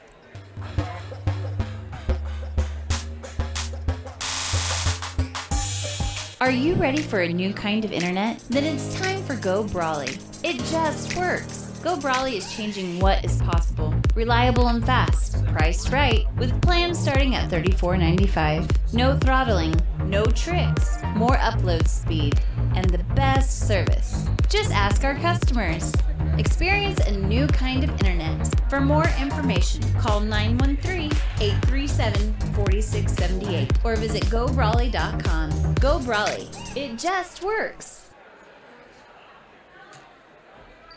Are you thinking about buying medicine online? A search for online pharmacies yields more than 20 million results. But which ones can you trust? Medicines bought from unlicensed online pharmacies can be dangerous. You may get a fake drug, your condition may get worse, or you may experience a bad reaction. Don't put your health at risk. To learn how to find an online pharmacy that's safe and legal, visit fda.gov/BeSafeRx. A message from the U.S. Food and Drug Administration.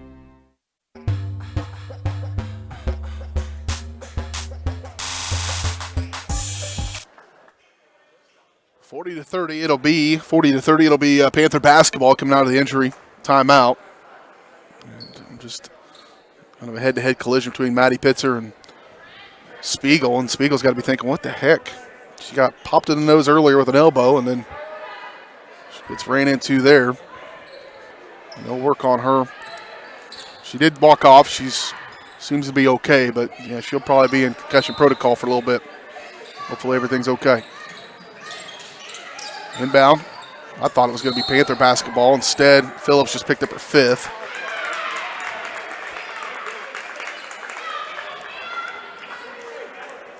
And it will be shooting two. Lady Panthers number 23, Phillips has picked up her fifth personal.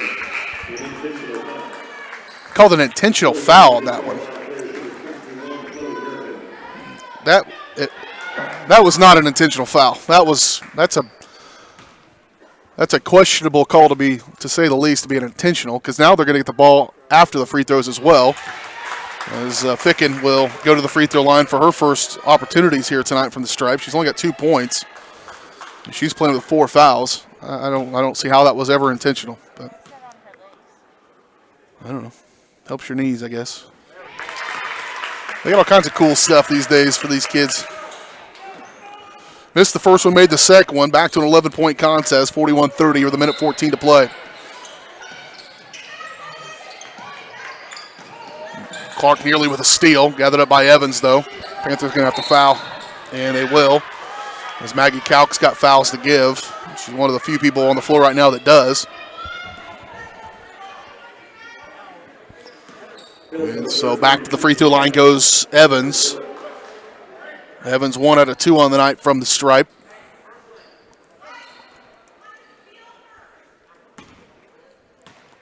And once this is over, they'll try to.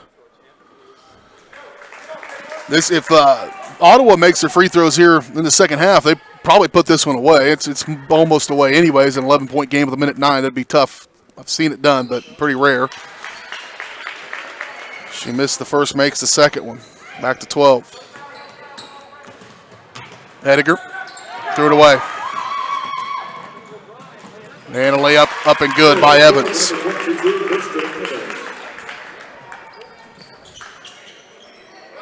Evans 5 points in the fourth quarter. She's in double figures with 12.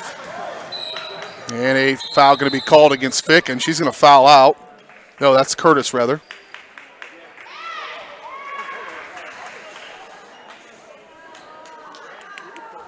And Coach Butler wants an explanation. She just gets a little bit of a warning from the official. Maggie Kalk just fouled out of the ball game. I thought that for sure. I had already written it down as a foul against Curtis. I think they ended up calling a charge on Calc. Some of this stuff doesn't make sense to me.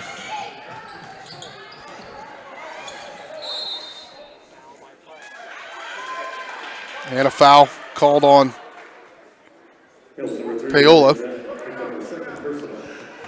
As the woman sitting next to me can attest, if I don't understand it, then I probably am not going to agree with it. Why'd you laugh so hard? It's just easier that way.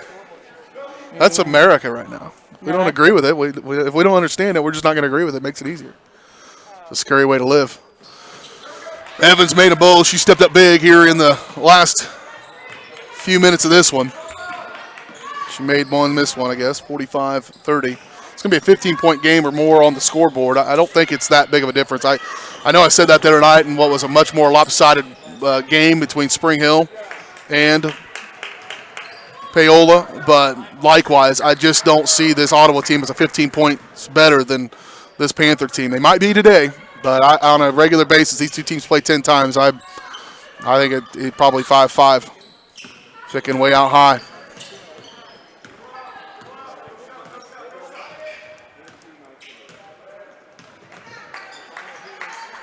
That's going to do it. We'll hold for the basket, and the Lady Panthers going to fall 3 straight after a 2-0 start. They are 2-3 on the year. They fall here to Ottawa in this one, 45-30. And again, back in action on Tuesday as they head to Baldwin to take on the Bulldogs. We'll have that action starting for you. I believe JV starts at 6, girls to follow on the varsity side. We'll have both for you starting at 6 o'clock in Baldwin. Final score in this one, 45-30. We'll come back, tally up these totals. Start to get things set for the boys' game as well when we return. Final score once again, 45-30. Panthers fall here in the first one. We're back after this on Paola Sports Live, presented by Go Brawley. It just works.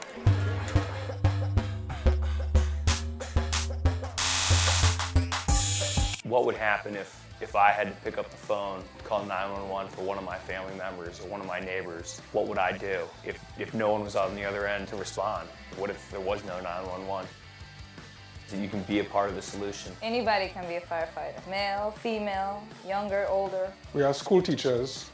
We have leaders in business. Is me, you, anyone that wants to be. There is no typical firefighter. Iron Horse Family and Cosmetic Dentistry and Dr. Laura's Orthodontics are committed to providing quality health care for area families. With comprehensive solutions, Iron Horse Dental and Dr. Laura's Orthodontics will listen and take the time to truly understand your needs, goals, and lifestyle. State-of-the-art equipment, techniques, and facilities combined with a new approach to oral care. That's what you get with Iron Horse Family and Cosmetic Dentistry and Dr. Laura's Orthodontics. To learn more, visit them online at drlaurasortho.com or ironhorsedental.com. So, what is love? Love is being independent. Love is dancing. At Shriners Hospital for Children, love is a new smile. At Shriners Hospitals for Children, love is caring for a child regardless of the family's ability to pay. Learn how you can send your love to the rescue at lovetotherescue.org. Hers Incorporated in Spring Hill is your local Bobcat mower dealer. Bobcat mowers combine heavy gauge steel with advanced engineering to give you the best cut every time. Simple controls and design make maintenance and service quick and easy. And when you get your Bobcat at Hers, they can complete all service and repairs covered by your warranty. Bobcat mowers are affordable, giving you a commercial grade machine at a residential price. To learn more, Come and visit us at hersinc.net. Call Hers at 913-247-3530.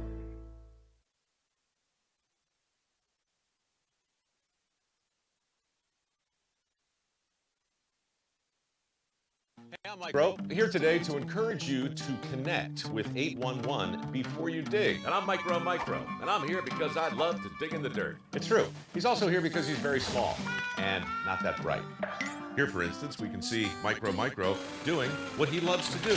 And here we can see the consequences of not doing what he should have done. Dude, why didn't you call 811? I forgot the number. See? Not that bright.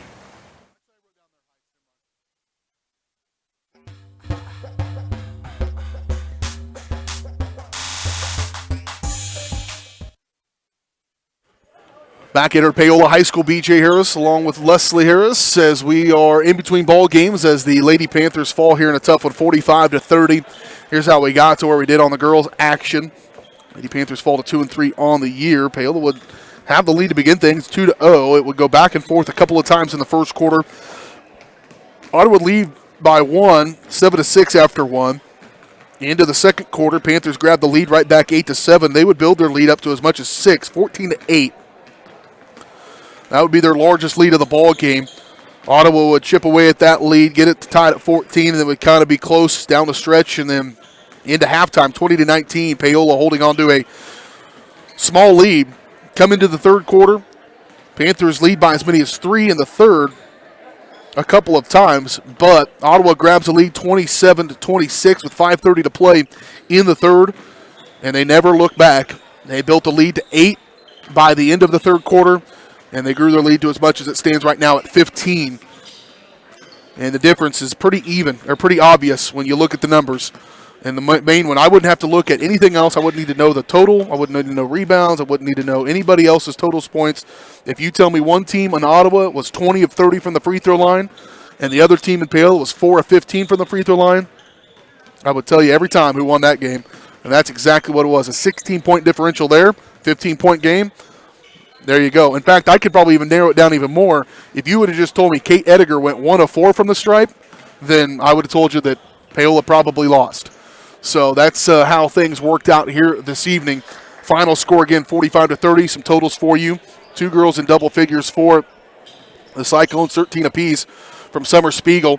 She had a huge third quarter, and she battled her way through it and left with a little bit of an injury as well, so hopefully she's okay. But a good night for her, 13 points from Kirsten Evans as well for the Cyclones. Leading scorer tonight for Paola was the aforementioned Kate Ediger. She had 9 points.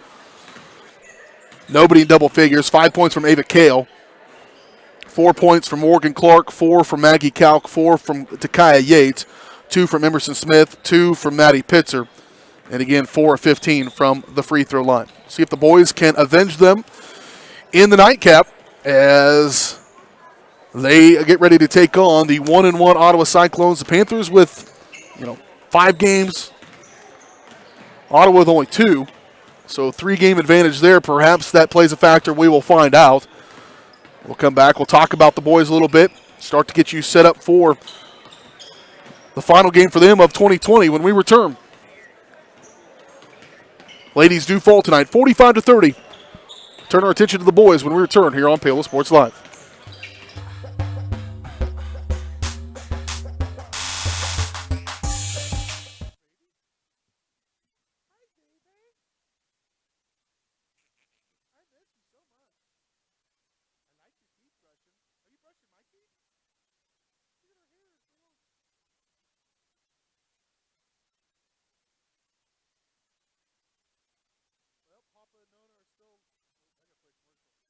Are you ready for a new kind of internet? Then it's time for Go Brawly. It just works. Go Brawly is changing what is possible. Reliable and fast. Priced right. With plans starting at $34.95. No throttling. No tricks. More upload speed. And the best service. Just ask our customers. Experience a new kind of internet. For more information, call 913-837-4678 or visit GoBrawly.com. Go Brawly. It just works. Number one, obviously, is safety. We definitely call 811 to find out if there are any buried lines, fiber optic, whether it be telephone or pipeline or anything. Don't take a chance. Don't think you know and say, well, I don't remember anything being put in there. Call 811 and make sure that that's identified, that there isn't something there before you make that crossing. Because in the end, we want everybody going home.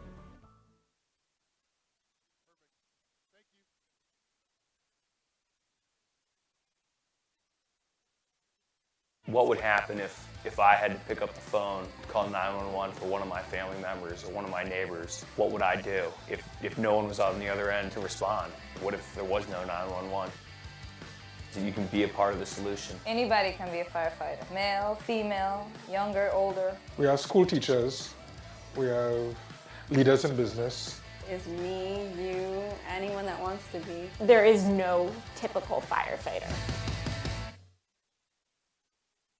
Are you thinking about buying medicine online? A search for online pharmacies yields more than 20 million results. But which ones can you trust? Medicines bought from unlicensed online pharmacies can be dangerous. You may get a fake drug, your condition may get worse, or you may experience a bad reaction. Don't put your health at risk. To learn how to find an online pharmacy that's safe and legal, visit fda.gov/BeSafeRx. A message from the U.S. Food and Drug Administration. All across the country, people are coming together to speed up what we can learn about health. The All of Us Research Program is calling on 1 million people to join us as we try to change the future of health. For your family, for future generations, for all of us. Visit joinallofus.org and find out how you can become 1 in a million.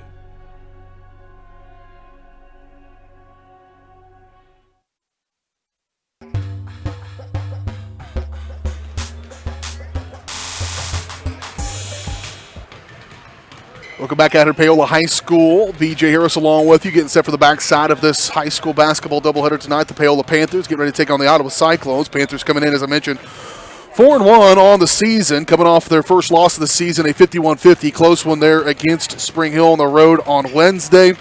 One where they trailed by 12 going into the fourth quarter, but trimmed that lead all the way down to 1. Never did grab the lead. Got it. That 1 point was as close as they really did get it down the stretch, but did as much as they could. Just come up a little bit short. 22 points from Trey Moala, including 16 in the second half. He was also 4 out of 7 from the free throw line. Big fourth quarter from Garrett Williams. 10 points for him, 4 of 4 from the stripe in the fourth quarter. 7 of his 10 points coming in the fourth, and 6 points from Bo Robinson for the entire game, all 6 in the fourth quarter. But got to get him going earlier.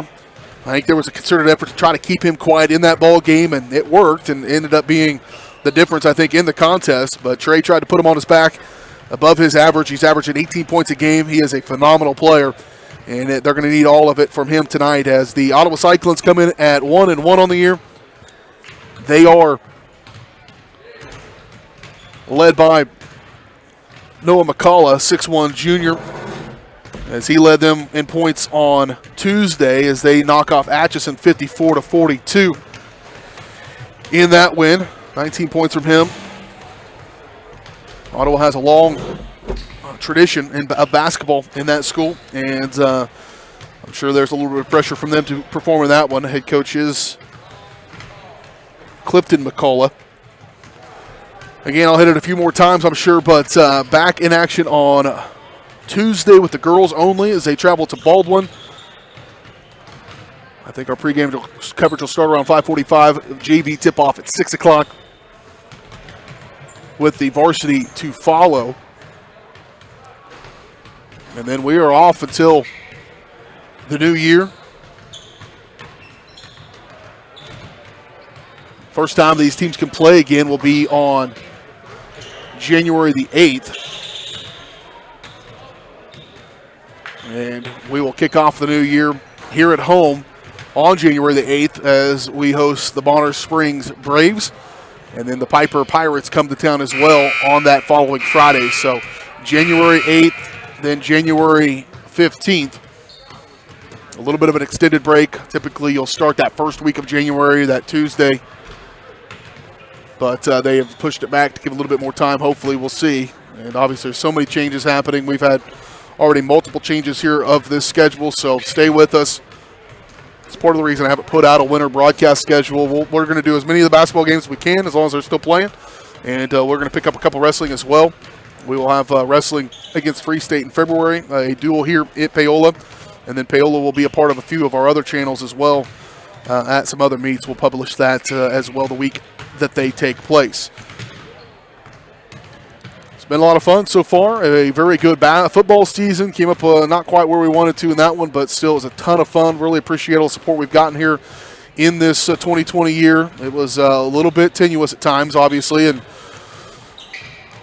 Out talking to people prior in the summertime, wasn't sure if any of it was going to happen, but thankful that it has so far, and thankful hopefully everybody can stay healthy, and maybe we'll get on the backside of this thing in 2021 as we get ready for this one. Just a few minutes away from starting as the Panthers take on the Cyclones. 4-1 Panthers, the 1-1 Cyclones. Both these teams closing out 2020 here tonight. They want to go out on a high note, try to take a little bit of momentum into that break. Step aside, take another quick timeout. Come back, starting lineups, opening tip-off. Well, there's no tip-off. The game will begin when we return right after this on Paola Sports Live.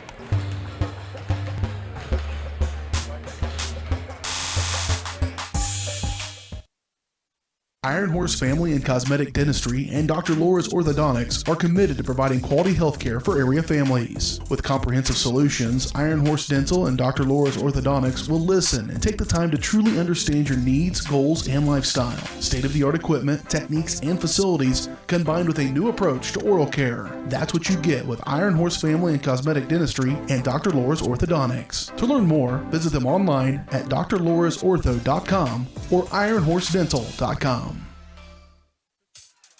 Miami County Dance Movement is a place to inspire kids. Miami County Dance Movement is one big family with loving teachers.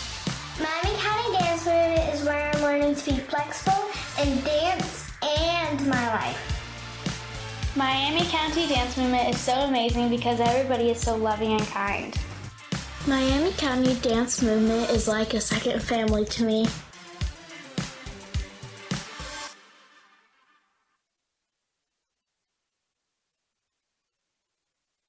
Are you thinking about buying medicine online? A search for online pharmacies yields more than 20 million results. But which ones can you trust? Medicines bought from unlicensed online pharmacies can be dangerous. You may get a fake drug, your condition may get worse, or you may experience a bad reaction. Don't put your health at risk.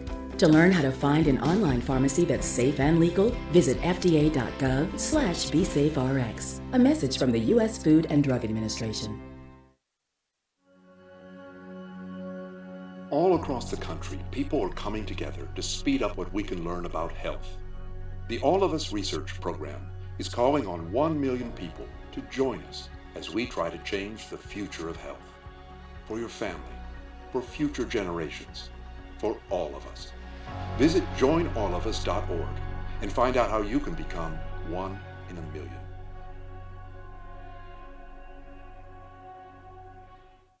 Elliott Group is a proud supporter of Paola and USD 368. At Elliott Group, we work, live, and shop in your local communities. Serving Miami and Johnson counties for more than 45 years, Elliott Group understands your needs. As an independent insurance agency, Elliott Group works with numerous carriers to find the coverage that best fits your needs.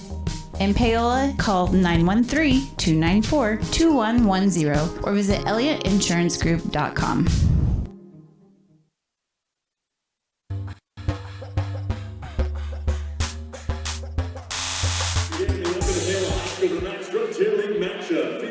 Back out here too.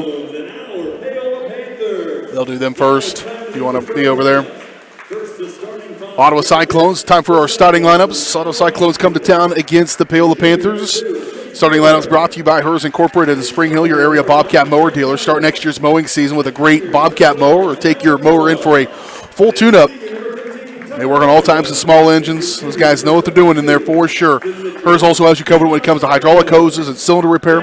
To learn more, go to hersinc.net or call 913-247-3530. First up for the Ottawa Cyclones. They just introduced them here inside the gym. Now they'll do the other team. As number 2, Chase Bloomer, 6-foot junior. Number 5, Jake Titus, a 6'4" sophomore. Number 12, Noah McCullough, a 6'1" junior. Number 15, Tucker Baldwin, a 6'2" senior. And number 22, Austin Nitcher, a 5'10" junior. Their head coach is Clifton McCullough. For the Panthers, it'll be number 10, Garrett Williams, 6-foot senior, averaging 5.2 points per ball game. Had 10 points the other night against Spring Hill. Number 14, Bo Robinson, a 6'4" senior, averaging nearly 15 points a night. Number 24, Logan Newkirk, a 6-foot junior, just shy of 2 points a game. Number 25, Trey Moala, a 6'5" junior, averaging 19 points a night. And at number 34, Brock Pitzer, a 6-foot senior. Brock, I thought, just had a tremendous game tonight. He only had 1 point in that game, but he was just involved and a big factor for them. He just hustles, and it's just a lot of fun. One of those lunch pail kids that bring it, do the work, and be a part of it. And it'll be Ottawa's basketball as we're underway here in our nightcap.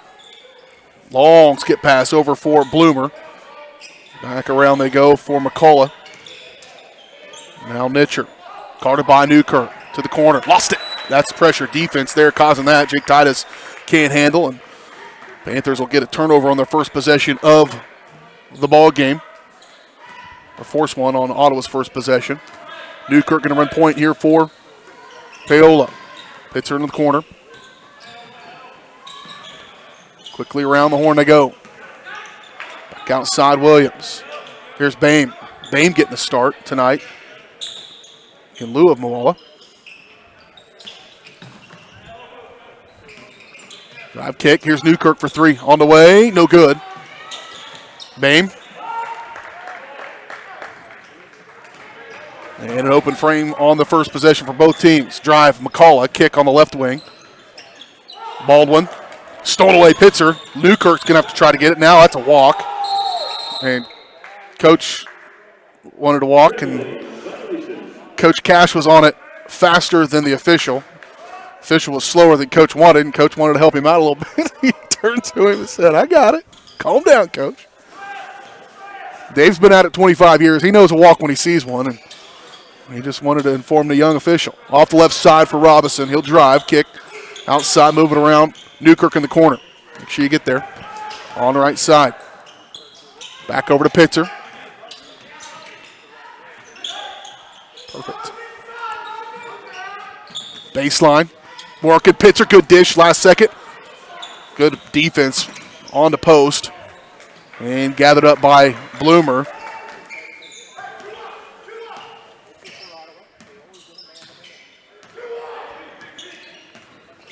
And on the left side for Nitcher. Back out. Here's McCullough. He'll look to attack. Nothing there. Kick. Three on the way by Baldwin. No good. And cleared out of there by McCullough. He'll quickly go right back up and give the Cyclones the first lead of the ball game. On a shot by McCullough. He led them with 19 the night.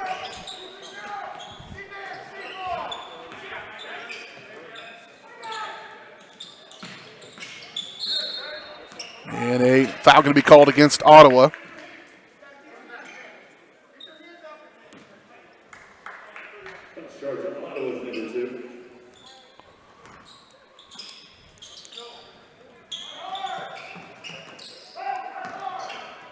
Foul's called on Bloomer, his first. Bame, back around. Williams. Pull the trigger on one. No good. Good clear by Carson Bame. He'll pull it right back up in the lane. Rattles in. Nice job by Carson Bame, his first start of the season. He'll tie this thing up at 2 apiece. 5:25 to play first quarter.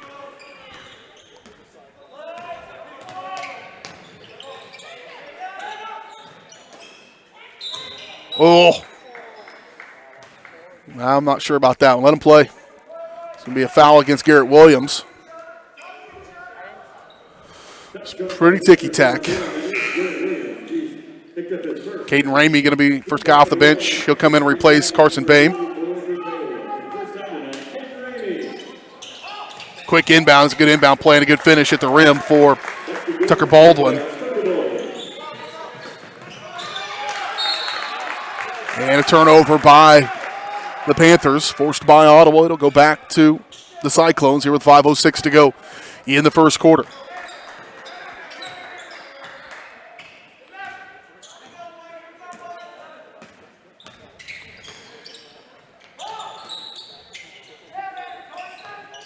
Dump off, and it's going to be a foul. Yep, back against Jake Titus, backing in, pushing his way through, and offensive foul against Titus, his first. Team foul number 2 on the Cyclones.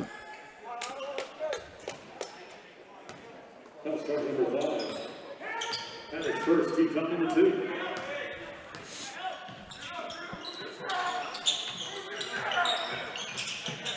Over quickly to Robinson. He'll pull the trigger on a triple. All no good. Saved it. Good effort by Bo Robinson. That's the kind of stuff Bo does, that just a little extra. Easily could have let that thing go out of bounds and chose to fight for it. Would you say that Bo knows basketball? You're on fire. Or fired, I mean.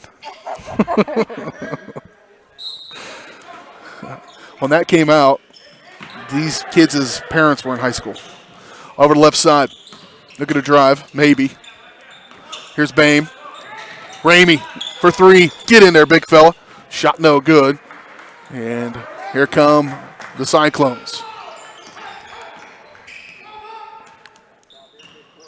Way out high, controlled by Nitcher. He'll go to the corner, and there's Caden Ramey to the sidelines. Good effort there by him. Timeout going to be taken by Ottawa. First one of the ball game. We'll take it. We're back in 30 seconds. You're watching Panther basketball on Paola Sports Live.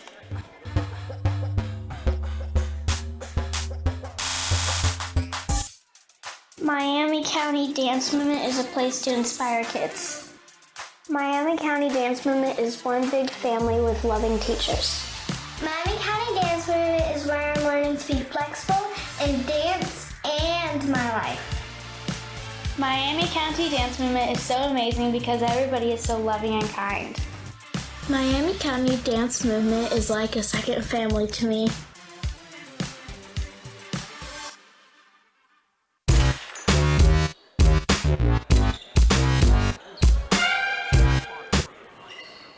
.4:14 to play in the first quarter, 4-2. Another low-scoring affair so far here in this one. The girls was low-scoring. And so far this one has been as well. Nice move there without the ball. That was all Jake Titus getting open. Shaking off Ramey. 6-2. There's another turnover. Newkirk. Williams puts on the Jets. That was good effort. Just a little bit short McCall, and here's another timeout. This one's going to be a Panther timeout. And it's a full. We will take it along with them. Back in 30 seconds, you're watching Panther basketball. Hey, I'm Mike Rowe, here today to encourage you to connect with 811 before you dig. And I'm Mike Rowe, and I'm here because I love to dig in the dirt. It's true. He's also here because he's very small and not that bright. Here, for instance, we can see Mike Rowe doing what he loves to do. And here we can see the consequences of not doing what he should have done. Dude, why didn't you call 811? I forgot the number. See? Not that bright. No.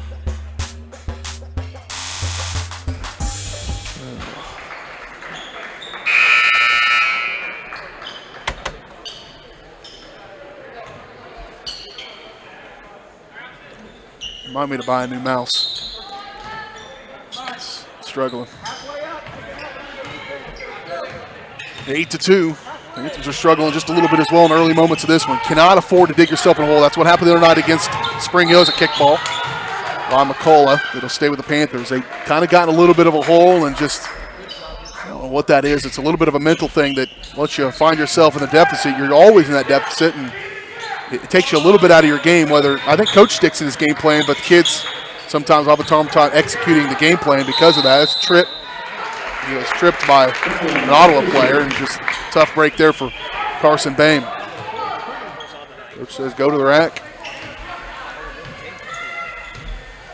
8-2, 6-point deficit, the largest early going to this one.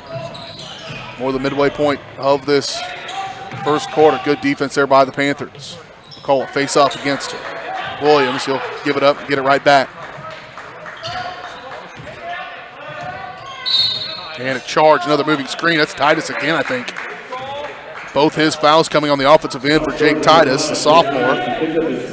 And it'll be team foul number 3 on the Cyclones. Robinson up to Ramey on the right wing. Good dish. That's another kick ball. You got to call a kick ball there. Robinson, he'll keep with it. Bo off the glass, just rolls in.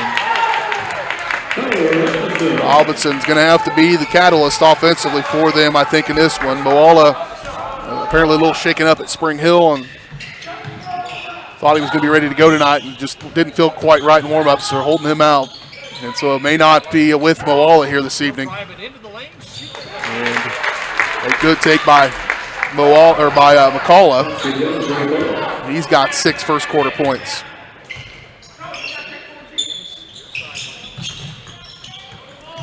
Driving Williams. Good dish. Pitzer.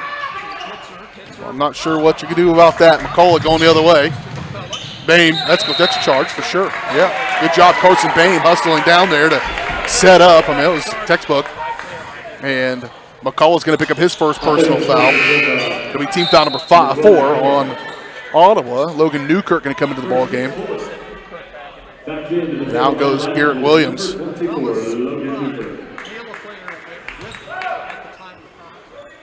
Newkirk will run the point.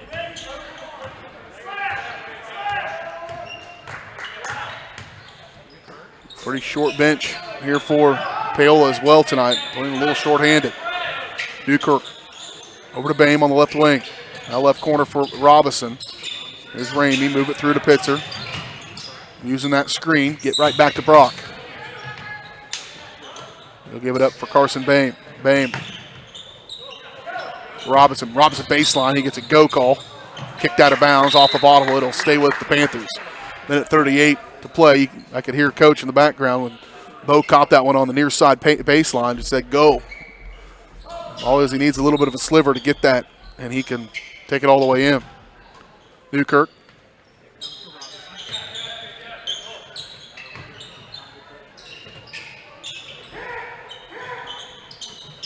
Back around.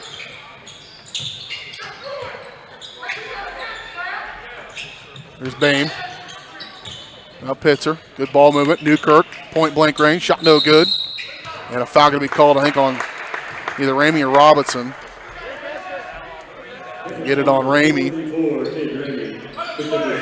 His first, team foul number 2 on the Panthers. Minute 19 to go here, first quarter. 10-4 as Williams will come right back into the ball game, and it'll be a pretty tight rotation, a 6-7 men at the most, I think, here tonight in this one. The only other guy who's over there who's played significant minutes is Aiden Morris. So basically a 7-man rotation, I think. So quick bursts to get your breaks when you can for these first 5-6 guys. Good effort by Newkirk. McCullough, though, comes away with it. Dump off, turn, quick up to the rack is Baldwin. He's got 4 first quarter points, and Panthers are down by 8. They need a bucket. A bucket will cure a lot of ills. Just get one, and then who knows what happens. Newkirk thought about it. He'll pull up. Little 15-footer left way short. Luckily, Bain's there, and they'll get another crack at it here with 42 seconds to go in the first. 12-4. Williams over to Bame. He'll drive at the free throw line. Kick. Newkirk. Now Ramey. 3 on the way. Get in there. Shot no good, and rebound pulled out by Ottawa. They'll get a crack. Maybe work for the final shot of the first quarter. I think that's what they'll do. McCullough on the left wing. Nitcher closely guarded by Newkirk. 12 seconds. Nitcher will pull it out around the timeline and the half-court line and pull it over to McCullough. That's exactly what they wanted. Get it close with McCullough. He'll put it off the glass. No good. 2 seconds. Williams, catch. Newkirk's got to quickly put it up, but he can't, and that's the end of the first quarter. Well, the damage has been done. Can they get it right in the second quarter? We'll see when we return. 12-4 your score. Panthers down by 8 on Paola Sports Live, presented by Go Brawley.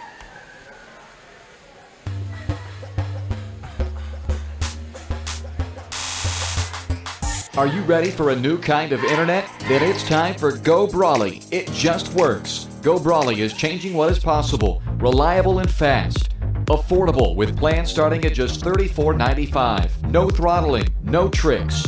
More upload speed and the best service. Just ask our customers. Experience a new kind of internet. For more information, call 913-837-4678 or visit GoBrawley.com. Go Brawley, it just works.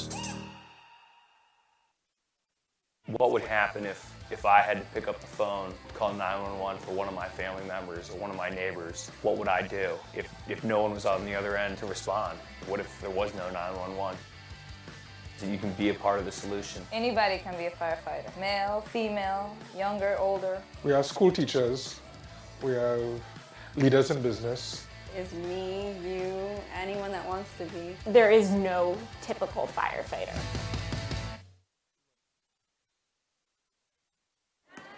Here we go, second quarter of this one. Panthers will have the ball. Aiden Morris will come in at that break. Pitzer on the right wing. Ooh, was there for a moment, perhaps for Morris underneath. Robinson over to Morris. Good look. Knocked it out of bounds. It'll stay with the Panthers. Knocked out of there by Tucker Baldwin for Ottawa.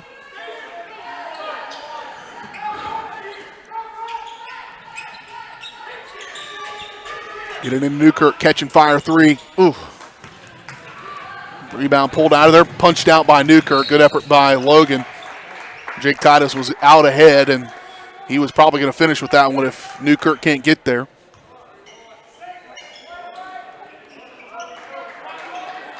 Called it an inbound for the Cyclones. Over the right side for Bloomer. Back around. Nitcher. Bloomer. Good defense there by Morris. To the corner for Baldwin. Quickly around they go. Trying to work it down inside for Titus. Not much there. Good help defense as well as Garrett Williams kind of playing a rover in this zone. Boxing one essentially, but here goes Nitcher. Dump off McCullough. Man, they worked hard to get that one open, and when they did, it was wide open. McCullough has 8. The hole continues to be dug here for the Panthers. It's weird because sometimes, I don't know if it's from our perspective, but it seems like sometimes they're just all watching. Well, it was a zone defense, and sometimes that's, you're right, that's what a zone defense can kind of look like sometimes because you're not chasing the ball. And if you have good ball movement like Ottawa did there, it'll look like that for sure. And now Ottawa Panthers just need to get a bucket.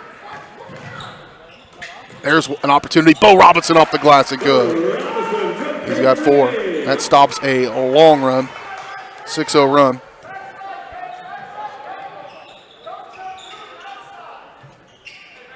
Luckily, it's so early and it's a low-scoring game. You can make up the difference pretty quickly. Just a couple stops and a couple buckets.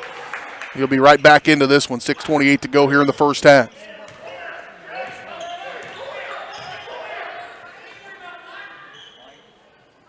I said it's boxing one. It's more of a 1-3-1, which is off to Titus on the right side. Nitcher. Good job by Morris to close out there. On the left side now, Andrew White. White to the corner. Titus. Williams got to take that charge right there. Titus had a barrel of head of steam coming at him, and it'll be knocked out of bounds. It'll stay with Ottawa, though, as McCullough will inbound here with 6:01 to go in the first half. Outside for Nitcher, who will set it for the Cyclones. Over for White, who's checked in. Screen comes from McCullough. And White, they leave him open, and he drops it in the tray. 9 points, the largest lead of the ball game now. Ramey fighting for one, and Caden puts it up and in with the right hand. 5:35 to play. Nitcher on the right side. And a walk. Turnover by Ottawa.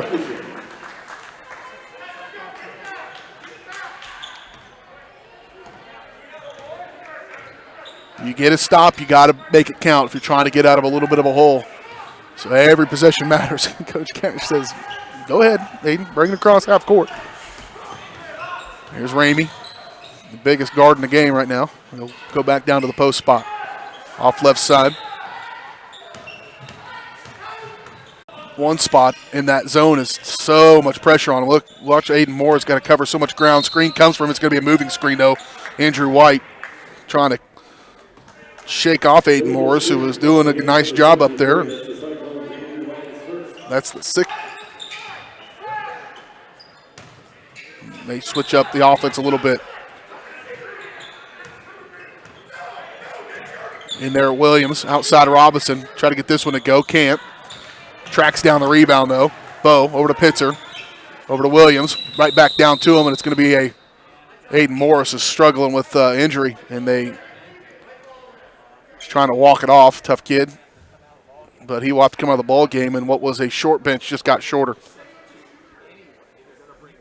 Essentially playing with 6 players. A couple guys on the bench who don't have a ton of experience if they need them, and I bet you they'll probably get it called into action. Those guys, Joel Feldman and Jonas Sanders, have played a little bit, but Morris now out with an injury. Paola down with a nagging injury as well, so this might be a game of will for the Panthers against a pretty good Ottawa team. Newkirk, skip pass, knocked out of bounds by White, and it will stay. Morris trying to walk that ankle off. I've done that walking through the bedroom. Is that what you said? Multiple times rolled my ankle in an office setting. Yeah, it didn't matter. First time was in athletics, for what it's worth. Entry pass down inside there, just a little low, can't be handled by Robinson. And that's a walk by White. Back-to-back turnovers attributed to him, and it will go back to Paola. They've been given some opportunities here in the last minute or so. They need to make sure they count them. You need to cut this lead. You'd like to cut this lead at least in half over the next 3.5 minutes and have it a little bit more manageable going into the locker room. If you can, that was there. Got to go over the top quicker. Robinson down inside. Bo puts it up, can't get it. He'll get his rebound. He'll put this one up. He's fouled, and Robinson will go to the free throw line to shoot 2. Robinson, free throws have not been his forte this year. Foul, they get it on Titus. That's a big one. It's his 3rd personal foul. You know what they really need are some buckets. Some buckets.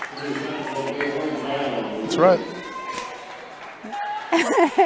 But they could, I'm just going to say it a few more times. They could really use some extra buckets. Well, say goodbye to Mrs. Harris. That'll be the last time you hear from her tonight. 3:12 to play here in this first half, 17-9. Looking to drive is Nitcher.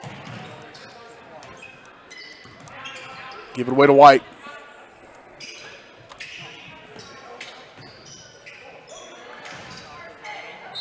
Getting there, and Coach Cash about got a Carson Bame in his lap. Able to shake off, though. A little forearm shiver to clear some space, and it'll go back to Ottawa, however. Timeout going to be taken. 2:55 to go, first half, 17-9. The good part is the Panthers have kind of stemmed the tide a little bit. Can they get back a little bit what they've given? We'll see when we're back. In 30 seconds, you're watching Panther basketball on Paola Sports Live.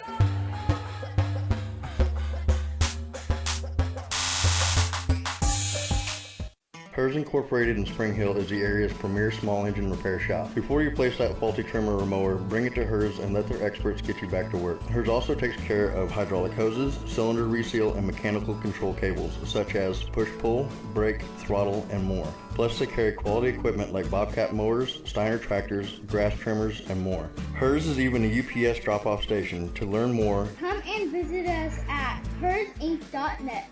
Call Hers at 913-247-3530.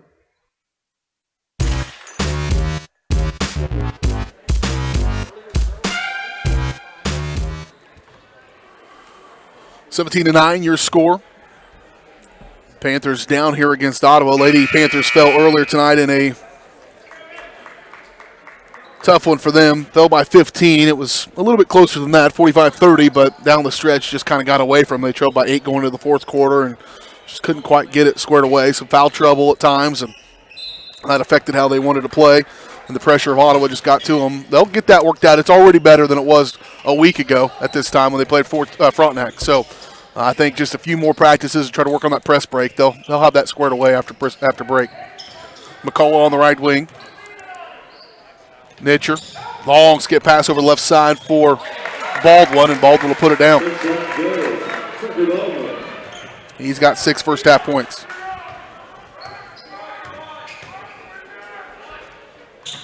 Williams, got to go. Got to get there. Down inside of Robinson. That's going to be their opportunity. They're going to say a foul on the floor. They'd rather have the bucket. And it will stay with the Cyclones, though. I think they call that foul on the floor, but it's over the limit, so it will send Bo Robinson to the free throw line to shoot 1 and 1. There were 2:22 to play in this first half. Bo 1 of 2 on the night from the stripe. Here just a moment ago, he knocked down one. Tried to get the first one, just missed it. And here come the Cyclones.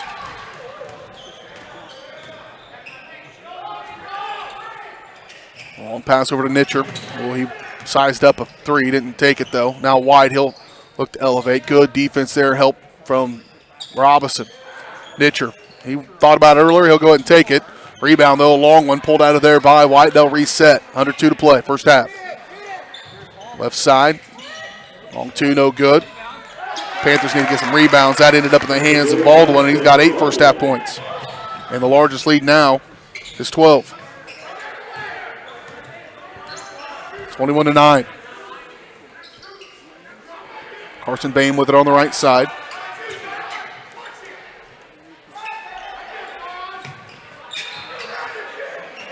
Entry pass, that's a foul. Reach in there and grab a hold of a guy's arm, but gets away with it to Zion Wooden. It gets knocked out of bounds. It'll stay with the Panthers. That was going to be another easy field goal. So a minute ago, he was going to have an easy field goal. That would have been 2 points. Missed the front side of a 1-on-1. And then there it would have been 2 points. That's a 4-point swing that didn't ever happen because they're getting it into Robinson, but he hasn't been able to finish until right then. That time that 4 guys were collapsing on him. He had to elevate in a hurry. He does. Back to a 10-point game, 21-10. Again, you'd like to try to get this lead cut in half. McCullough, good effort by Robinson to try to take a charge, but probably the right call not to call it. And McCullough's in double figures with 10 points now. Other end, Ramey. They're going to call a charge on Caden.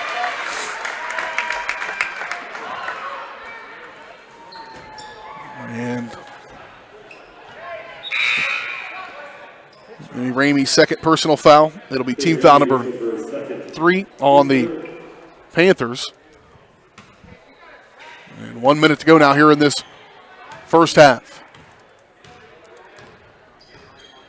Nitcher brings it across midcourt line. He'll have it back to him on the right wing. Over to White. White. That's a walk. There's Wooden. McCullough will elevate. He'll get a roll. No. Shot. No good. Rebound by Pitzer. He is just destroyed by multiple hands, and they were late to call that foul. But once again, they had the outlet. Newkirk was flying up the floor. If he could have just got that ball out clean, it would have been an easy layup for Newkirk. Instead, it'll send Brock Pitzer to the free throw line to shoot 1-and-1 still. Pitzer, not a ton of opportunities. 1 of 2 the other night against Spring Hill. He has yet to go to the line here in this one. 2 for 2 a week ago against Frontenac, so just not a lot of trips to the free throw line for Brock Pitzer, and misses that one. Panthers just 1 out of 4 on the night from the charity stripe. That's would have been beneficial here in this one. 28 seconds to play. And they will hold probably for the last shot, and looks like the Panthers might let them. They will settle back in that zone. Pitzer tries to make McCullough feel uncomfortable. And he'll reset it here with 10 seconds. That's who they want to have the ball in the hands. It's an isolation. He'll dish. White, good closeout by Bain, but White patient. Shot no good. Now the Panthers have a chance at one. Robinson. Up. Here's Bain. He'll catch it. Didn't get it off in time, and that's the end of the first half. 23-11. Well, like I said a minute ago, it was low scoring, so at least you know you can kind of climb back in this one, but still some work to do as they come out into the second half. Right now, the Panthers trail by 12 at the break. 23-11. We'll come back. We'll tally this one up. Talk about how we got here. We'll tell you where to find us in the new year. Ladies do play again one more time in 2020. They'll play on Tuesday as they take on Baldwin at Baldwin. We'll have that one for you. Talk about that and all that much more here at halftime right now at the break. 23-11. The Panthers trail the Cyclones on Paola Sports Live.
Welcome back out here at halftime of this one. Apologize.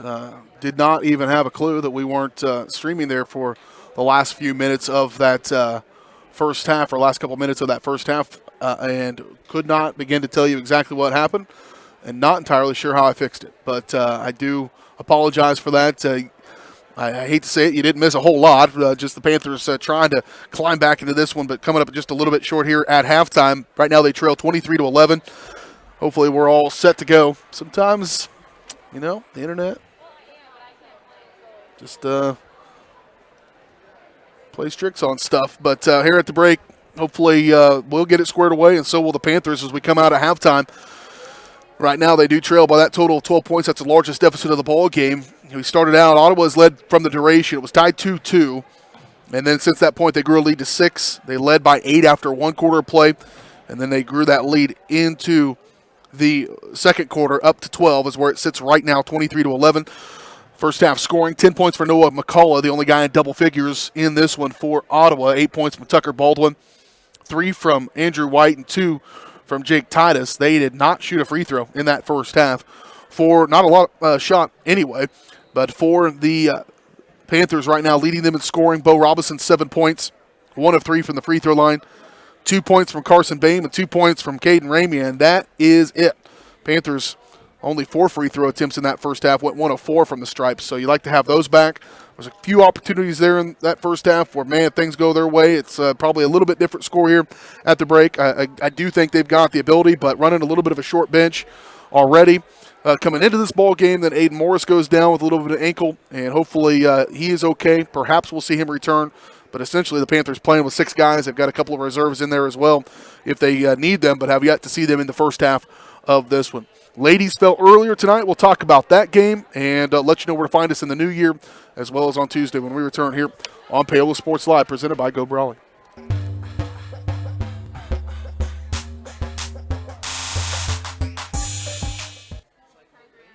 Iron Horse Family and Cosmetic Dentistry and Dr. Laura's Orthodontics are committed to providing quality health care for area families. With comprehensive solutions, Iron Horse Dental and Dr. Laura's Orthodontics will listen and take the time to truly understand your needs, goals, and lifestyle. State-of-the-art equipment, techniques, and facilities combined with a new approach to oral care. That's what you get with Iron Horse Family and Cosmetic Dentistry and Dr. Laura's Orthodontics. To learn more, visit them online at drlaurasortho.com or ironhorsedental.com. Everybody can make something, because I think everyone has a spark of creativity, and the reason that I have to keep making is because I don't think my life would be as fulfilling without it. If you make things yourself, that means you're not cowering in fear. You're out there taking chances. That, I think, is my way of saying I love you to the world. All right, now I want to hear why you make. Share your own Why I Make story today. Visit whyimake.org. Miami County Dance Movement is a place to inspire kids. Miami County Dance Movement is one big family with loving teachers. Miami County Dance Movement is where I'm learning to be flexible in dance and my life. Miami County Dance Movement is so amazing because everybody is so loving and kind. Miami County Dance Movement is like a second family to me.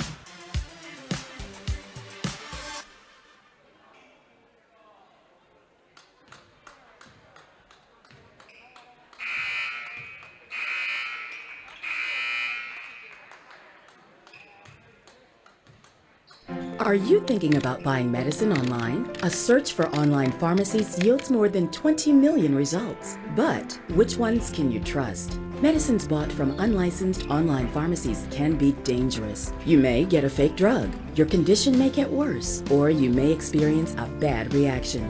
Don't put your health at risk. To learn how to find an online pharmacy that's safe and legal, visit fda.gov/BeSafeRx. A message from the U.S. Food and Drug Administration. So, what is love? Love is being independent. Love is dancing. At Shriners Hospital for Children, love is a new smile. At Shriners Hospitals for Children, love is caring for a child regardless of the family's ability to pay. Learn how you can send your love to the rescue at lovetotherescue.org.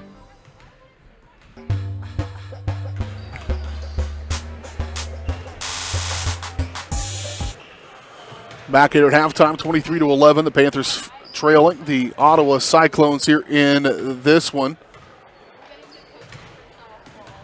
Come out of the locker room now, and we'll get warmed up. Ladies fall earlier tonight, 45-30. Game, it was kind of back and forth in the first quarter. Trailed by one after one. Grabbed the lead in the second quarter and held it for the rest of the first half.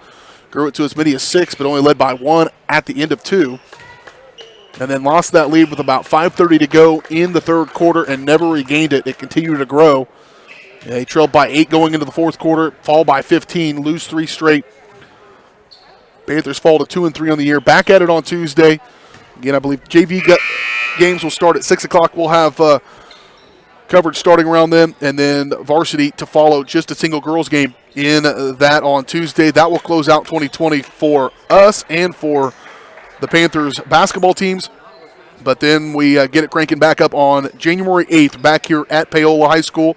Welcome in the Bonner Springs Braves, and then on January 15th, the Panthers will take on the Piper Pirates here at home as well. So back-to-back doubleheaders at home to begin the new year. That'll be nice to be at the friendly confines here inside this gymnasium. The Panthers and the Cyclones just want to have this lead. I keep saying it, but have it cut in half going into the fourth quarter at least. If you can try to claw it away, do it. The Panthers have had runs in them at times. In fact, the first 3-4 games of the year, that was their MO. They were run heavy, but they had one down the stretch as well against Spring Hill and almost came back and won that game. One they trailed by double digits at times. They only lost by 1. Do they have one here to start this second half? Wrap it up over there, teenager. To the corner for McCullough. Back around, baseline, up and around. Good defense by Williams. Loose ball, that's a walk. And a timeout going to be called by Ottawa to keep possession of it. He rolled over. You catch it on your backside, you roll over. That's what Coach Cash is saying right now. He's going to see you can't catch it here and roll over. That's a walk. It's travel. And he's not going to get it despite his, that's why I said Dave's done it for 25 years. You know what his walk looks like. We'll keep it right here, however, as the Panthers try to chip away at this one. I'm out of words, kid. So are you.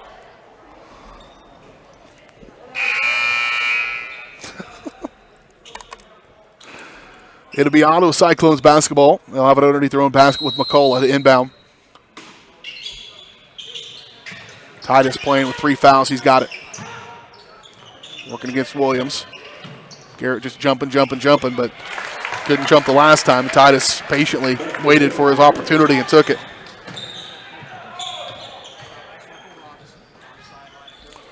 On the right corner, Logan Newkirk.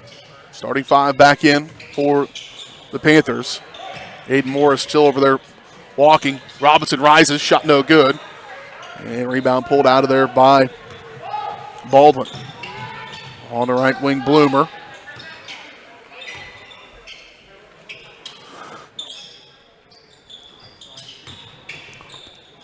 Over to McCullough.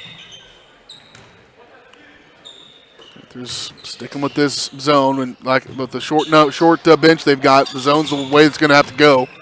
Up and around McCullough, he'll get the finger roll to go. 27-11. 16-point deficit. It's going the opposite direction it needs to go here in this one. To the corner for Robinson. Pitzer over to the right side, Newkirk directing traffic. Cyclones are manned up here in this possession. Bain kick outside Newkirk, waits. He'll go to the elbow, kick. Pitzer, now Pitzer for 3 on the way, no good. Panthers have yet to hit one from behind the arc in this ball game. They pulled the trigger on a few. Other end of the floor they go.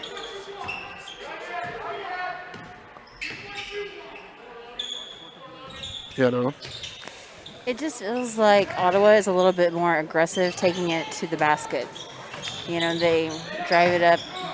I don't see that very much from Paola tonight. Well, they're going to have to get that way. They're going to have to start chipping away at this 16-point deficit. Into the paint. Titus, kick. Baldwin, shot no good. Gets his own rebound. Baldwin, I think, is a bit of an X factor. He's a kid that, what do you do with him? He's in double figures. And the lead continues to grow here. Another empty frame. I would be surprised if coach takes the timeout, and there it is. Timeout, 29-11. 18-point hole here with 5:28 to go in the third. We're back in 30 seconds. You're watching Panther basketball on Paola Sports Live.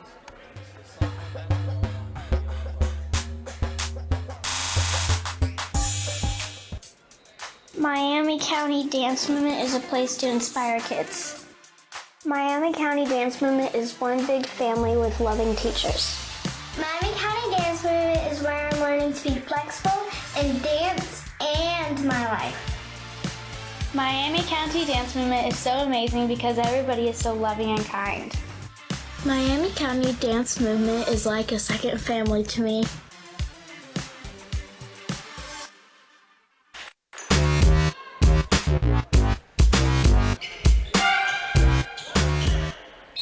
Cyclones in the midst of an 8-0 run that dates back to the final couple minutes of the first half. Panthers would like to break that. Robinson, he'll catch and fire three. No good. Rebound Newkirk. Good crash on that one. Try to get out of there. Now a foul going to be called against Titus. If it is Titus, it's his fourth. His fourth foul. That's a big break for them. Zion Wooden will come in.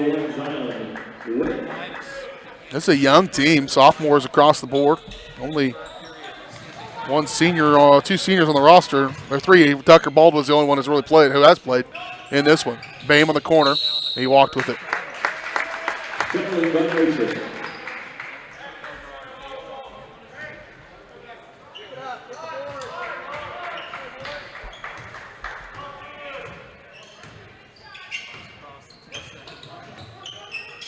On the left side, McCullough. Kick. There he is. Baldwin. McCullough. Can't get it. It's going to go out of bounds. That was a 100% guess on where that ball, that ball went out on, I think, from that far side official. But it was a definitive guess. That's what I make most of the time, definitive guesses. Inbound. Is that a real phone ringing? Shot up off the glass and good by Tucker Baldwin. Did you hear that? They want their phone call back. One ringy-dingy. I'm going to change my ringtone to that. That's pretty good.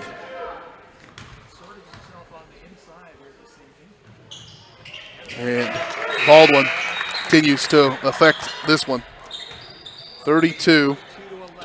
This is an 11-0 run now that dates back to when the game was 21-9. Panthers had got it to within 10, 21-11, and now it's an 11-0 run. Williams baseline. Pitzer got to break it. He does. Brock will stop this 11-0 run with his first field goal of the night. Kick. Quickly around, very good ball handling, good passing as well from Ottawa. I'm pretty impressed by them. And there's a rake. Logan Newkirk can't believe it, thought he got all ball. There's no way to know from this backside official. He just saw the rake with the hand, and it would have gone off of Ottawa, but instead it's going to be a foul against Logan Newkirk. What? They gave it to 10. They gave it to Williams, his second. I didn't see that. Upside, they threw it away. Looking to attack was Nitcher, and he tried to dish it last second for Baldwin and couldn't handle it. Out of bounds it goes. Aiden Morris going to try to give it a go. Battling back with a little bit of an ankle tweak he had in that first half. He'll give Logan Newkirk a break. Basically a 7-man rotation right now for the Panthers. Come on. On the right side, Ramey, who's into the ball game as well for Paola. Caden. Threw it away. Stolen away by McCullough. And a layup with the right hand by McCullough. It's gone from bad to worse here in this second half for the Panthers. Back to a 21-point lead.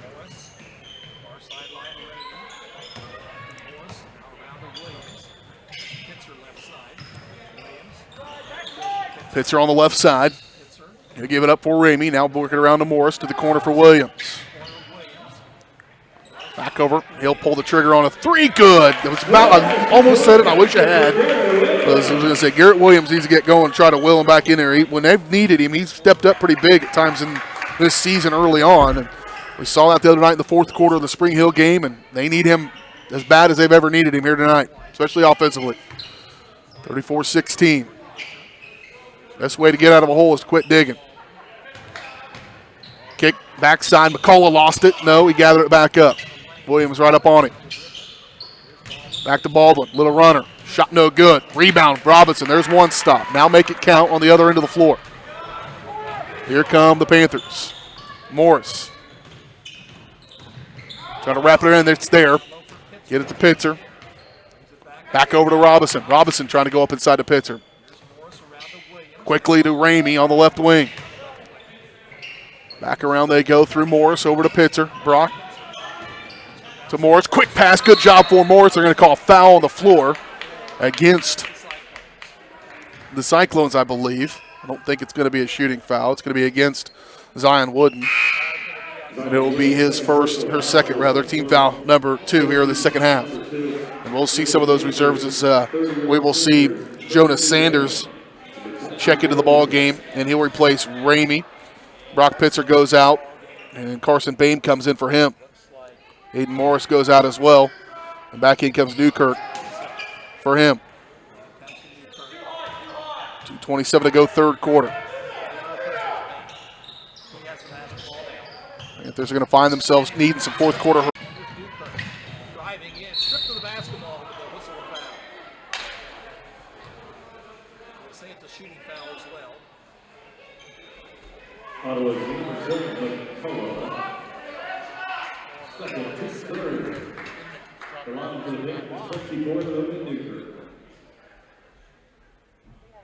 Gets the free throw.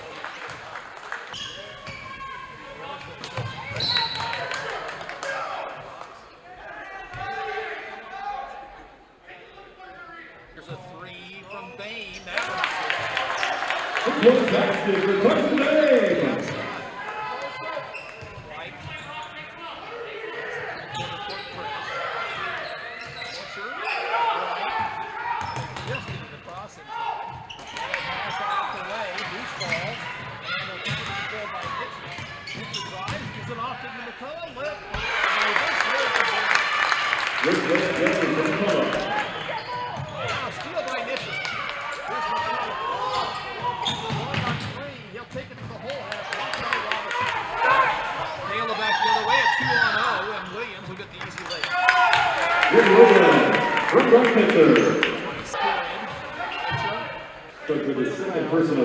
No idea what.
Well, I hope we've got it worked out here. We'll try to get through the final quarter of this one. Right now, the Panthers chipped away at that lead a little bit. Exactly what you needed to do. They trailed by 12 after 2, and now they trail by 12 once again after 3, but certainly better within striking distance than what it was a little bit ago.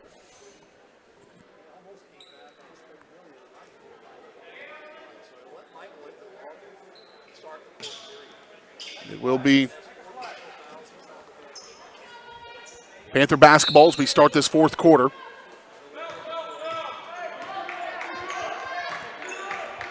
Moving from right to left. Big third quarter from Garrett Williams, who's got it right now. He had 8 third quarter points. Those are huge. Brock Pitzer also had 4 third quarter points. A 3-point bucket by Carson Boehm as well. Helped catapult them into the fourth quarter. They got to keep that momentum rolling if they want to trim this lead down.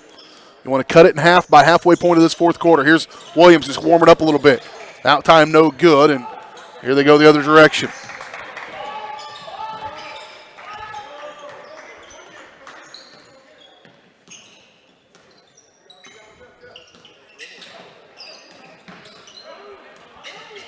Outside, they're not going to be in a real big rush to pull the trigger on any. Will the Cyclones? There's a steal. Now it's got to turn into points. Perhaps it will. Robinson going the other way. He'll lay it up the glass. Good. Bo Robinson. Just his first points of the second half, but it is a 10-point game. I can tell you this, if you would have asked me if it was going to get to within 10 ever in this one, the way it was going, I'd have said no way. There's a charge.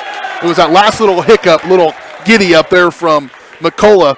I don't think if he doesn't do that, I don't think they're going to call a charge there, but he just kind of dropped his shoulders just a little bit, and they do get him on that one. So now you got a chance to pull it within single digits, which would be huge in this one. They've trailed by as many as 21 in that third quarter, and right now they trail by 10.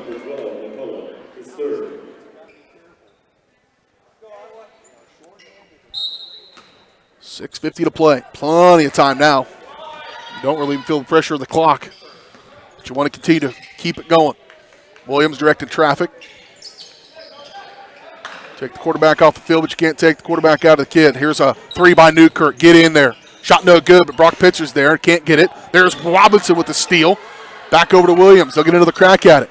Over to Newkirk. Here's Ramey. Long baseline jumper on the way. Can't get it. Robinson's there for the putback.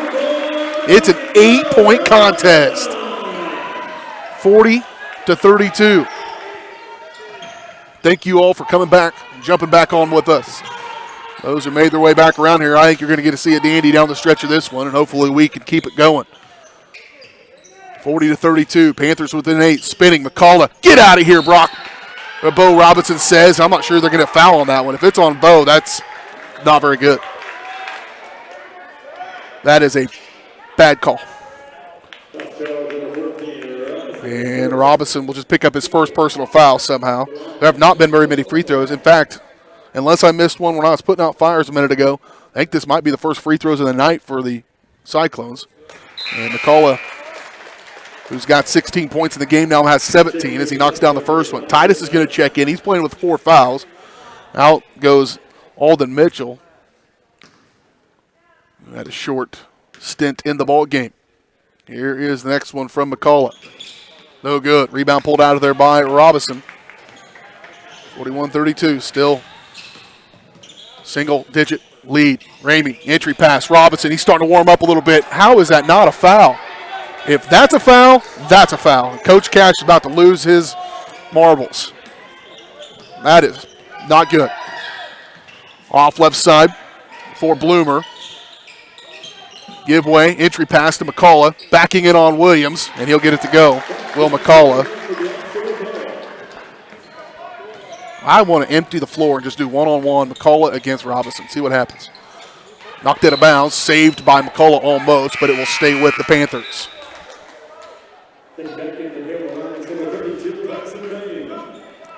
Carson Boehm going to check back into the game for Paola.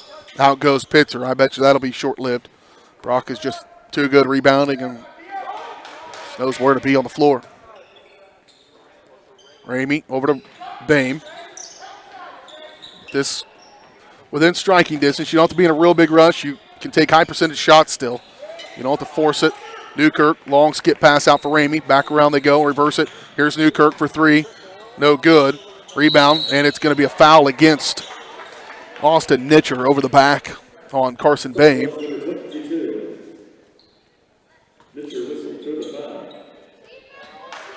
Nitcher picks up his second personal foul, knocked it out of bounds by Nitcher. Nope, stolen. Man. Pretty good play by him. Nitcher will push it off to the right side, working against Carson Bain. He needs help. Has about 3.5 seconds. Coach is about to call timeout there. Outside for McCullough. 4:36 to go in the ball game. Panthers down by 11. McCullough trying to give it go. Titus lay it up off the glass and good. It's good ball movement. All around good offense there. 45-32. Entry to Robinson off the glass. What a nice pass by Carson Bain. Robinson 6 fourth quarter points. He's got 13 for the night. Back to a 10-point contest, or back to 11-point contest. 45-34. On the right side for Nitcher. Over to Baldwin. They've kept him a little bit quiet. Titus, he has to stop. He wanted to take that one in. Good job by Bain to get there. It would have been his 5th if he would have got that charge right there. Pulls it back out to McCullough. McCullough on the left wing. Entry pass into Titus once again. And that should be a charge. No! That's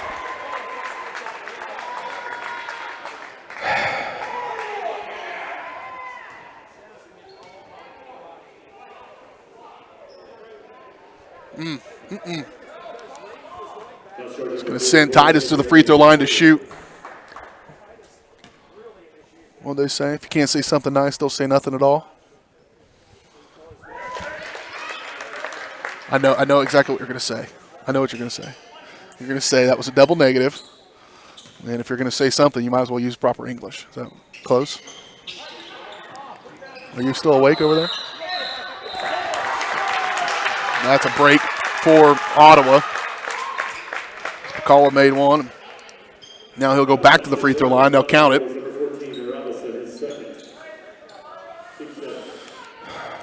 And Robinson picks up his second personal foul. Team foul number 6. And McCullough knocks down the and one. 22 points for McCullough. And a timeout by Coach Cash.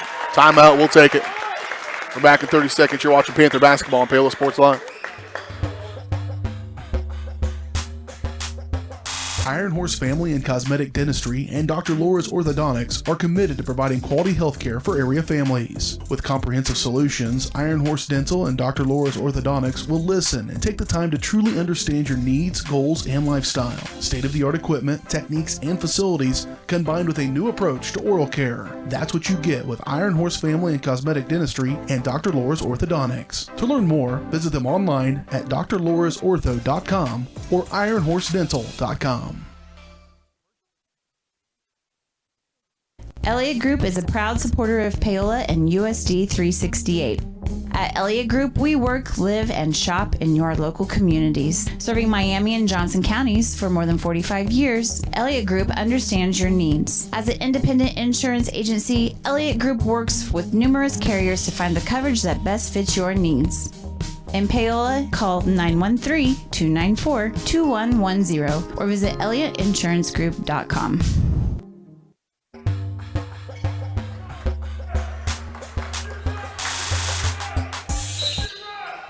Panthers need to make another push here in the final 3:38 of this fourth quarter if they want to have a chance. They pulled it to within 8, and then right out of the gate, turnover by Logan Newkirk. They pulled it to within 12 at the end of 3 after trailing by as many as 21 late in that third quarter. They got it to within 8, 40-32. Right now it sits 49-34. There's a steal. Robinson going the other direction. Bo's got to just keep pushing. Newkirk back out around. Back to Robinson. He'll catch fire. 3 on the way. Can't get it to go. Ramey trying to get it. And it's gathered up by the Cyclones. Ball just hasn't bounced quite their way tonight for either Panther squad. Girls fell earlier tonight by 15. There's a steal by Garrett Williams. Up to Robinson. Bo. He'll flush it down with both hands. Will Bo Robinson. 8 fourth quarter points for Bo. 15 for the ball game. 49-36. And ball knocked out of bounds by Robinson. It'll stay with the Cyclones, and now the Cyclones want a timeout. We'll have a few more of those, I suspect, over the next 2:51. Timeout on the floor. And I think it's a full, if it is. Yep, we'll take a 30-second. We're back at 30. You're watching Panther basketball on Paola Sports Live.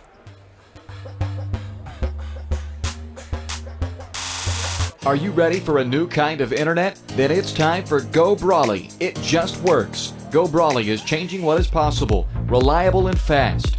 Affordable with plans starting at just $34.95. No throttling, no tricks.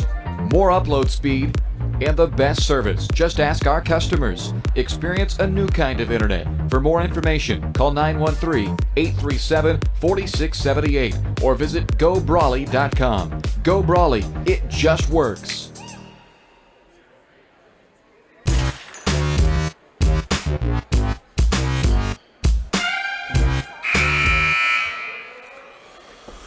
(49-36), the Panthers trail by 13. Under 3 to play here in the ball game. It's not for lack of effort. That's the best part about it. 2:51 to go here in this one. It'll be Cyclone basketball coming out of the timeout. Pressure applied by Williams and Robinson. They'll get it into McCall in the backcourt. Little three-quarter court man matchup. Zone press. They get the trap, but they need it. There's Ramey with the steal. Logan's got to be faster. Get that ball out faster. Turn around and throw it. Now loose ball. They punch out of there. Titus somehow comes out of there with it. Then it gets touched, and it's going to say, they don't know. Yep, I think they're right, but Newkirk had that. As soon as, if he would have just turned and looked, or just even not even look, just throw it. You had the numbers. It would have been it was a good effort defensively by Caden Ramey. Caden will get a break. Brock Pitzer comes back into the ball game for the Panthers. It's been a monumental effort. Again, there's a 7-man rotation for the most part here this evening. Officially 8 in the book. And of those 7, one of them is battling an injury, and that's Aiden Morris. So really a 6-man rotation. Carson Boehm goes out of bounds. Now he gets up a little bit hobbled. Let's just get to 2021. Everybody in one piece. That may be the goal now with the final 2:32. To the free throw line for the first time tonight is Chase Bloomer. They've only had 4 free throw attempts in the entire ball game. Have the Cyclones. Carson Boehm going to try to walk one off. Shot no good on the front side for Bloomer, and then a foul by Bloomer on Williams. A good rebound there by him.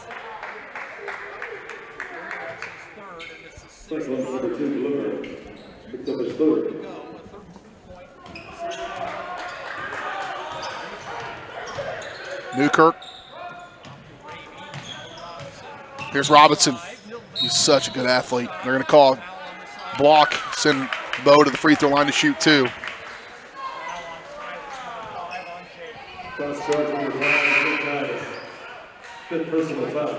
Bo's dad, a part of the broadcast crew tonight. Just came up and told us we were off the air. Appreciate that. I'd want to watch him too. Pretty good player. Out of the game is going to go Titus with his 5 fouls. That's snuck by me. 6 points for him as he'll foul out of the ball game. In comes Alden Michael. Robinson missed the first one. It's one area Bo's got to get better at. 2 out of 4 on the night from the stripe. Trying to get, or 1 out of 4 rather, now 2 out of 5. Pulled him back to within 12. You'll have to have some things go your way to close this gap. That's one right there. Flip it up. Robinson again. He'll slam it down again. And Bo with 11 fourth quarter points. Panthers have getting into a bad habit of turning it on in the fourth quarter. They're going to have to start doing that a little earlier. There's a shot. That's going to be a foul and 1. That's a big take. That was a nice play by Austin Nitcher. Put that one up there. Remind me of? Who's that? The Chiefs. Yeah, it is. Yeah, and it's a bad habit. I mean, I feel the same way about the Chiefs. If they mess around and let teams stay with them and have to have heroics down the stretch, and then sometimes things don't go your way like it's happening right now, even though you've got a little bit of momentum, and Nitcher gets it and 1, and just as fast as you felt like you had a little light at the end of the tunnel, it goes away. Knocked it out of bounds. It'll stay with Paola.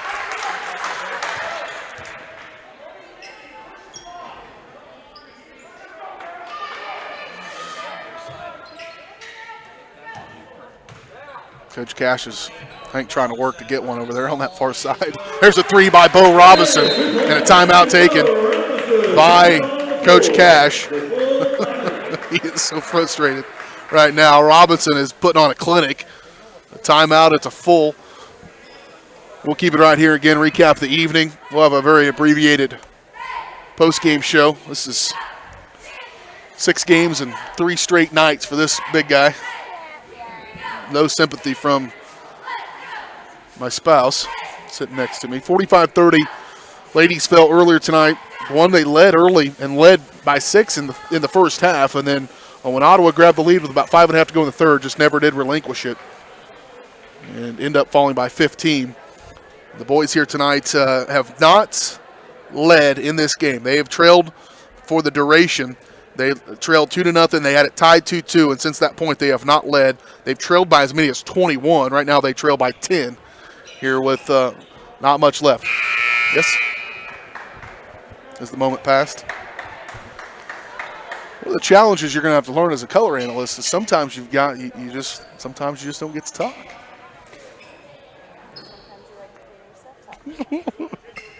Sometimes I do like to hear myself talk. It never happens at home.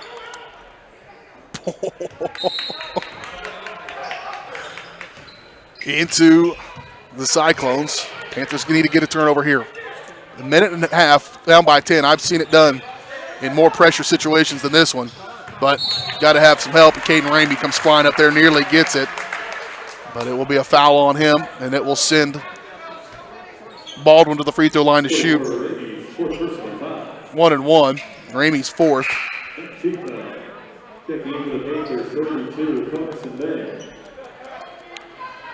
Ladies in action on Tuesday. Pregame coverage around 5:55. They'll tip off with the JV action at 6, and then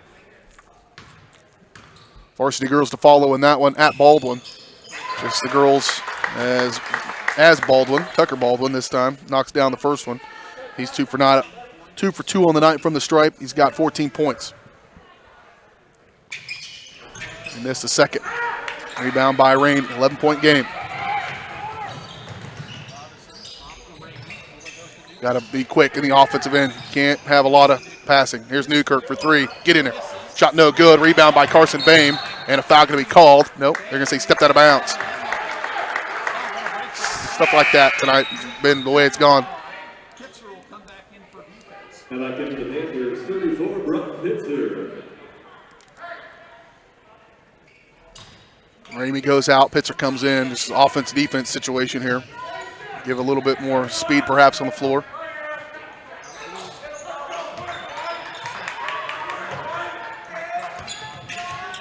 As soon as he stops, that trap's there. Oh, they just get it across. Just a fortunate bounce of the ball. Blocked by Bame. And it was a take by Michael. Carson Bame can't believe it. It might have been from behind. I don't know. They do get Newkirk on that one from behind him. And Newkirk has 2 fouls, but that will send Aiden Michael to the free throw line for the first time tonight to shoot 2. First one's off the back iron and no good.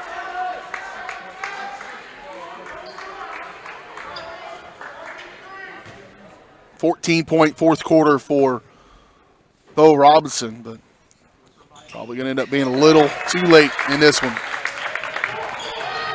As Michael misses the first, makes the second one. Under a minute to play in the ball game. Robinson stolen away. Here's McCullough, and he'll pull it out wisely for them. White, or that's Nitcher way out around the mid-court line. He'll get it back to him. Ooh, that was pretty nifty. That was pretty nifty from Austin Nitcher. We've said his name a bunch, but he's got 5 all here in the fourth quarter. Robinson, another 3. He's going to have a fourth quarter that would be most people's seasons. But timeout taken by Paola. It's desperation. It's an 11-point game, 24.2. I've seen a lot of things. I've not seen this one. It's a 30-second timeout, so we'll keep it right here. Once again,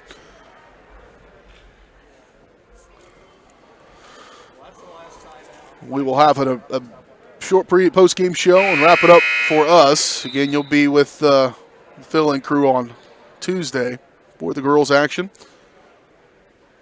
Make sure you come back and join us on January 8th as the Panthers take on the Bonner Springs Braves. We'll have JV coverage starting at 4:30, varsity girls and varsity boys, and then back at it on Friday, that following Friday, with the Piper Pirates back here at Paola. That's how we'll go into the new year. It's a little bit of a break. Much earned and much needed. Court to back court. 20 seconds.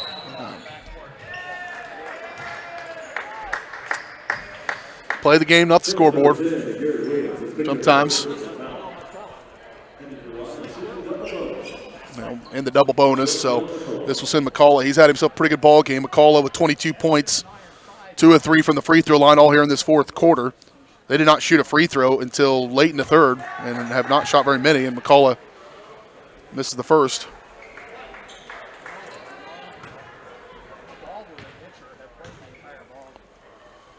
Here's the second one. Makes it. 18 seconds. Newkirk will pop a 3 on the way. No good. Rebound to be determined. Last touch, they're going to give it to Paola with 12 seconds to go here in this ballgame. Again, apologize for some of the technical issues in the second half of this one. Not exactly sure, but we'll have those ironed out. Won't have to deal with that, I don't think, in the new year. Catching fire 3 from Brock Pitts are no good. And that should do it. Should call off the Dogs. Won't see another foul. Appreciate you sticking around with us here this evening. High scores in this one. Again, a huge fourth quarter from Bo Robinson as he finishes just the fourth quarter with 10, 16, 17 points in the fourth quarter. He had 24 in the ninth, but it wasn't going to be enough on a short bench, trying to battle through not having quite enough guys to compete, but still had a nice effort, had it down to within 8 in the fourth quarter after trailing by as many as 21, but they come up short here against the Cyclones. 21 points for Noah McCullough to lead Ottawa.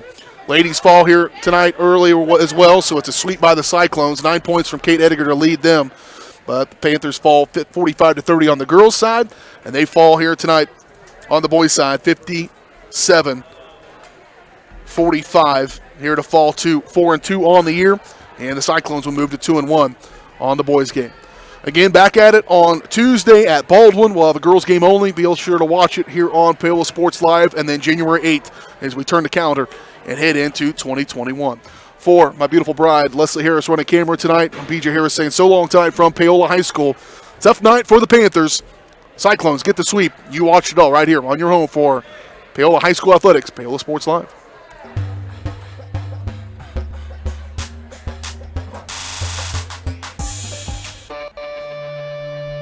You've been watching Panther Athletics on Paola Sports Live. Paola Sports Live is presented by Go Brawley. It just works. Learn more at gobrawley.com. Also by Elliott Group, Hers Incorporated, Iron Horse Family and Cosmetic Dentistry, Dr. Laura's Orthodontics, and Miami County Dance Movement. Thanks for watching, and be sure to catch every second of the action right here on your new home for the Panthers, Paola Sports Live.